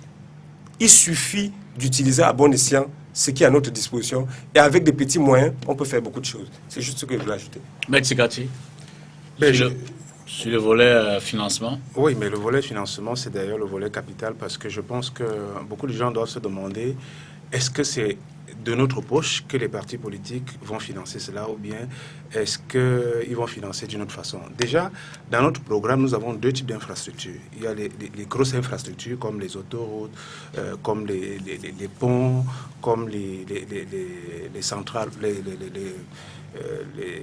comment dire, en fait, les grosses infrastructures comme les autoroutes, les ponts et également les centrales hydroélectriques qui vont être financées dans le cadre d'un partenariat public-privé. Parce que nous constatons que, en général, les États qui n'ont pas assez de ressources naturelles, qui décident de financer les gros projets sur le budget national, sont des États qui se retrouvent en train d'asphyxier fiscalement leur population. Ça veut dire vous demandez aux gens de payer beaucoup plus d'impôts parce que vous avez besoin d'argent pour construire des gros projets. Aujourd'hui, les États les plus développés, ce qu'ils font, c'est qu'ils rentrent dans le cadre d'un partenariat public-privé. Vous signez un contrat avec une entreprise privée qui construit une autoroute, qui est passée en concession, l'entreprise gère l'autoroute pendant un certain nombre d'années, et par la suite, l'autoroute devient la propriété de l'État.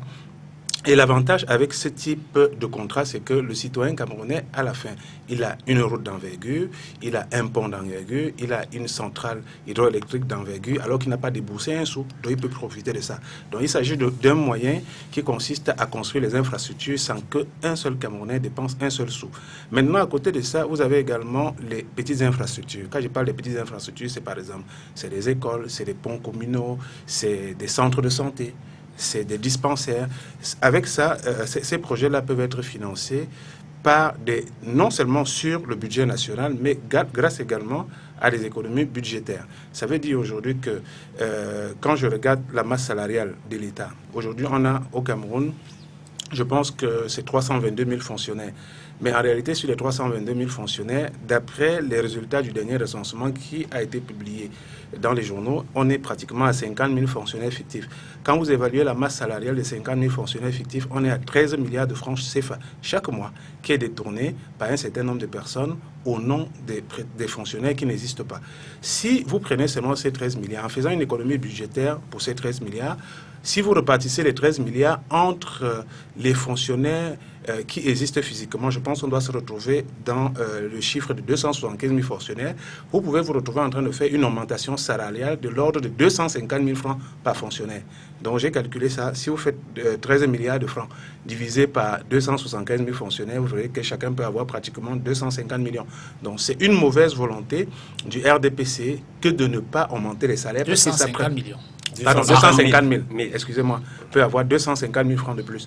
Donc c'est une mauvaise volonté du RDPC que de ne pas combattre cette corruption-là, parce qu'ils savent très bien qu'il est possible d'augmenter les salaires des fonctionnaires en mettant sur pied un véritable système de veille sur l'utilisation du budget. À côté de ça également, quand je vois par exemple, je me rappelle une fois je voyageais, lorsque l'abus au niveau de l'abus de Maniaï, c'était effondré. Il y a 2 ans. Oui, il y a 2 ans. J'ai constaté que le ministre qui venait faire le contrôle des travaux venait dans son cortège.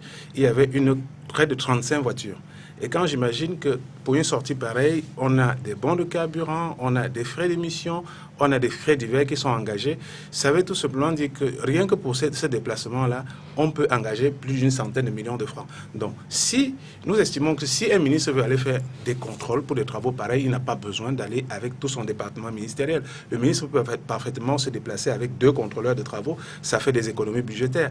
Le Cameroun, c'est l'un des rares pays pauvres au monde où les dirigeants voyagent. Quand je parle des dirigeants, les hauts commis de l'État, que ce soit les directeurs généraux des entreprises publiques, que ce soit les ministres qui voyagent en première classe. Et vous savez très bien que, par exemple, une première classe sur un trajet comme Douala-Paris, je pense qu'on est dans l'ordre de 3 millions de francs CFA. Alors qu'en voyageant en classe économique, vous pouvez vous retrouver sur des vols UP avec bon, Tamé, par exemple, on est dans la tranche de, je pense qu'ils sont à 350 400 000 francs. Voilà, donc il faut que nos dirigeants apprennent aussi à avoir de l'humilité, parce que l'humilité peut susciter aussi des économies budgétaires. Je disais donc que c'est en faisant ces économies budgétaires-là et avec l'argent produit en temps normal par les impôts des Camerounais que nous allons construire les petites infrastructures. Donc vous voyez qu'en procédant comme ça, il n'y a aucune contrainte dans les poches des Camerounais, parce que si vous demandez à quelqu'un qui au quotidien, il travaille, il a un salaire minable, si vous lui demandez de payer davantage d'impôts, voilà, pour construire par exemple un pont, pour construire des autoroutes, ben, la situation sera la même que celle que vous vivez aujourd'hui. Des pays comme le Sénégal, le nouvel aéroport de Dakar est construit dans le cadre d'un partenariat public-privé. Les autoroutes sont construites comme ça. Même dans les grandes démocraties telles que les États-Unis et la France, les autoroutes ne sont plus les propriétés de l'État. Donc les autoroutes sont des projets qui sont mis sur pied dans le cadre de ce partenariat et qui sont exploités par ces concessionnaires pendant un certain temps. Mais je dis et je répète, il faudrait aussi que nous comprenions... C'est comme si M. Sikati parle plus que nous autres. Hein. C'est ça. Non, il termine. Oui, bon, ben, je ne sais pas. Ah, vous avez la parole, vous n'êtes pas allé très loin. Bon, peut-être parce que je suis en train de vous démontrer que mettre tous les gros projets, je vous en prie, s'il vous plaît. Je suis en train de vous démontrer que vous êtes en train de vouloir mettre tous les gros projets dans la poche du modeste Camerounais qui déjà au quotidien ne parvient pas à vivre. Je suis en train de vous démontrer qu'il est possible de construire les grandes infrastructures sans déboucher un sou de sa propre poche. Donc, je dis, monsieur le député, à côté de ça, oui, pour terminer, il y a des projets à caractère social. Est-ce que vous savez qu'au moment où je vous parle, le ministre de la Santé, il est en Suisse pour se faire opérer de la main? Non, je parle, on est dans les infrastructures. Il est en Suisse pour se faire opérer de la main, un ministre de la Santé. Moi, je dis, c'est tout simplement qu'il sait que chez nous, le système de santé est défectueux. Quand vous êtes dans le... Moi, j'ai visité l'extrême nord. Quand vous êtes là-bas, vous ne savez pas que vous êtes au Cameroun. Ça, c'est une région qui a besoin d'un programme de couverture sanitaire spécial, d'un programme de couverture hydraulique. Honorable d'abord. Honorable Didier et puis... Oui, alors ça me donne l'occasion de rester dans mon brillant hors-sujet. Je ne suis pas économiste. Donc tout ce que vous racontez là,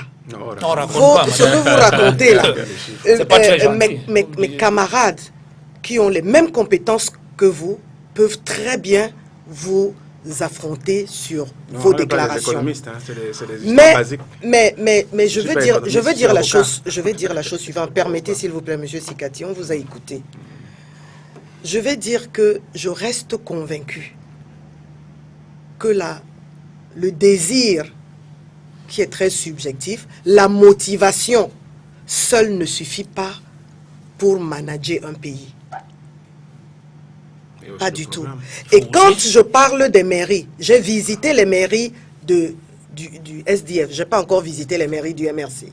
On n'a pas de mairie. Mais je peux vous dire que dans ces mairies, les rideaux sont décrochés, il y a la toile d'araignée, les carreaux sont des... Vous savez que le SDF se plaint beaucoup de... Attendez. Avec le budget qu'ils ont, quand vous êtes des gens, j'allais dire, qui sont capables de construire, vous n'avez pas besoin d'avoir des milliards pour construire. Je vois les Occidentaux qui s'implantent dans nos forêts pour exploiter le bois. Ils arrivent, c'est une clairière. En 2-3 minutes, ils transforment l'endroit en un paradis. Moi, j'ai besoin des gens capables de bâtir le Cameroun. Pas ceux qui me racontent des histoires. Mais attendez, s'il vous plaît. Attendez, excusez-moi. Pour l'instant, vous racontez des histoires. Et moi, tout le bien que je vous conseille, tout le bien que je vous souhaite, c'est qu'au moment donc des régionales, que vous vous battiez pour prendre des régions et pour qu'on voit ce que vous allez faire de vos régions. Mais en ce qui concerne la présidence, je pense que laissez-nous prendre la présidence parce que pour l'heure, nous sommes encore le meilleur risque. Et tout à l'heure, j'ai senti mon voisin un peu me bousculer en disant qu'il ne faut pas que la médiocrité du RDPC. Mais attendez, moi j'ai vu les partis politiques de l'opposition. Allez voir leur siège. Non, ne lui passez pas encore la version. Allez voir leur siège. Allez voir leur siège. Alors, ils nous vendent des châteaux, ils nous vendent des promesses, et ils ne sont pas capables, à l'heure qu'il est, de nous donner du rêve, de nous montrer le rêve. Non, laissez ça. Battez-vous pour les régionales. Comme ça, nous verrons comment vous êtes. Voilà. En ce qui concerne la présidentielle, je préfère avoir un homme d'expérience qui a vu de toutes les couleurs, mais qui est resté la tête hors de l'eau et qui a piloté ce pays depuis 36 ans. Il va connaître au régional. Oui, non, je ne veux pas répondre à l'honorable sur cette question. Je préfère présenter les réformes en quelques mots que nous envisageons pour notre pays qui est catastrophé, n'est-ce pas, par ces 36 ans de gouvernance. Alors, ce que nous envisageons, entre autres, nous étions sur l'économie. Nous disions tout à l'heure que nos financements, c'est vous qui posez la question sur les financements. Oui. Les financements, au moins 3 sources. C'est classique, ce n'est pas des choses que nous inventons. Nous allons nous inscrire dans l'universalité que, malheureusement, notre régime actuel ne veut pas rejoindre. C'est qu'il y a un investissement qui est public, qui est donc national, qui doit être lui-même densifié. De l'ordre de moins, on doit tourner au moins autour de 44 ou 45% du budget. Je veux dire, en dehors du service de la dette. Il faut densifier, n'est-ce pas, l'offre en termes d'investissement public dans l'équilibrage même de la dépense publique, 45% du budget au moins. Qui viendrait qui viennent de nos propres ressources. Quelles ressources? Si vous faites déjà, si vous voulez qu'on vous explique, si vous faites déjà une programmation, n'est-ce pas, des recettes possibles de 5 500 milliards par rapport aux 4 800 que vous faites. Donc, ça veut dire mais les recettes viennent d'où? Comment? Les recettes viennent d'où? Mais les recettes viennent de ce que nous avons. Les recettes viennent, vous savez très bien que les recettes sont détournées. Vous savez très bien que les régies financières ont des objectifs, n'est-ce pas, en termes de fiscalité qui sont au rabais. Vous savez très bien que l'assiette fiscale... Univers, tu as lu ça dans quel livre? Comment? C'est moi qui ai la parole. Vous avez davantage... Il ne s'agit pas d'augmenter un seul impôt, il s'agit simplement d'apporter de l'efficacité dans la collecte de l'impôt. Parce que nous savons que cet argent tombe dans les poches des gens. C'est moi qui ai la parole, madame. Vous permettez? Mon Dieu. Bien. Donc nous savons que cet argent tombe dans les poches des particuliers et nous voyons quel est le train de vie qu'ils mènent. Donc si nous organisons une collecte rationnelle de l'impôt, nous avons des recettes propres qui reflètent nos capacités budgétaires réelles. Je vous prends un exemple simple, parce qu'il faut qu'on comprenne ça. La richesse du Cameroun connue, c'est au moins 20 000 milliards de francs CFA, au moins 20 000 milliards. Certains parlent de 21 000, etc. Ça dépend de comment on traduit. On tourne autour de 33 milliards de dollars. On tourne au moins 20 000 milliards de francs CFA. Un pays qui veut se développer doit pouvoir prélever au moins 20% de sa richesse nationale pour contribuer à son budget. C'est-à-dire que 20% de sa richesse nationale doit faire partie des recettes propres. Avant l'autre contribution qui est donc, que sont les emprunts et les éventuels dons. Or, si vous faites 20% de 20 000 milliards, on a 4 000 milliards. j'aimerais signaler que ce ne sont pas des choses qui sont dites à l'air parce que le régime actuel lui-même est en train de faire une programmation de recettes pour l'année prochaine à 3 700 milliards. C'est-à-dire 300 milliards seulement le différent par rapport à nous. J'aimerais aussi, j'aimerais terminer en disant que la Côte d'Ivoire, qui a la même richesse que le Cameroun, a des recettes budgétaires propres de 5 400 milliards. 5 400 milliards. Dans ce que les autres peuvent faire ailleurs, avec les mêmes ressources, on peut le faire ici. Nous pouvons aussi le faire. Je voudrais dire quelque chose pour finir, parce que je n'ai pas besoin de vous mettre un peu en difficulté encore en voulant absolument c'est parce que je fais du porte-à-porte tous les jours pour expliquer directement aux Camerounais. Il y a un point, n'en déplaise à Honorable Malice, nous voulons faire rêver les Camerounais aussi parce qu'ils méritent d'avoir mieux. Il y a un aspect que je m'en voudrais ne pas parler ici. Nous voulons, pour 2030, co-organiser la Coupe du Monde avec quelques pays qui seront volontaires de l'Afrique subsaharienne. C'est des défis. Et si on veut, on peut. Je voulais juste ajouter cet aspect. Merci Katia, un mot de la fin. En fait, je ne sais pas. Je pensais que le mandat présidentiel, c'est 7 ans. Je ne sais pas comment ils feront pour organiser. Oui, je vous réponds. En fait, je vous réponds. Quand vous envoyez une boutade, laissez-moi répondre.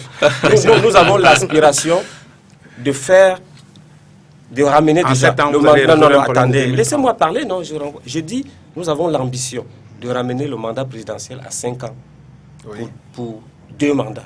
C'est-à-dire un mandat au plus renouvelable une fois.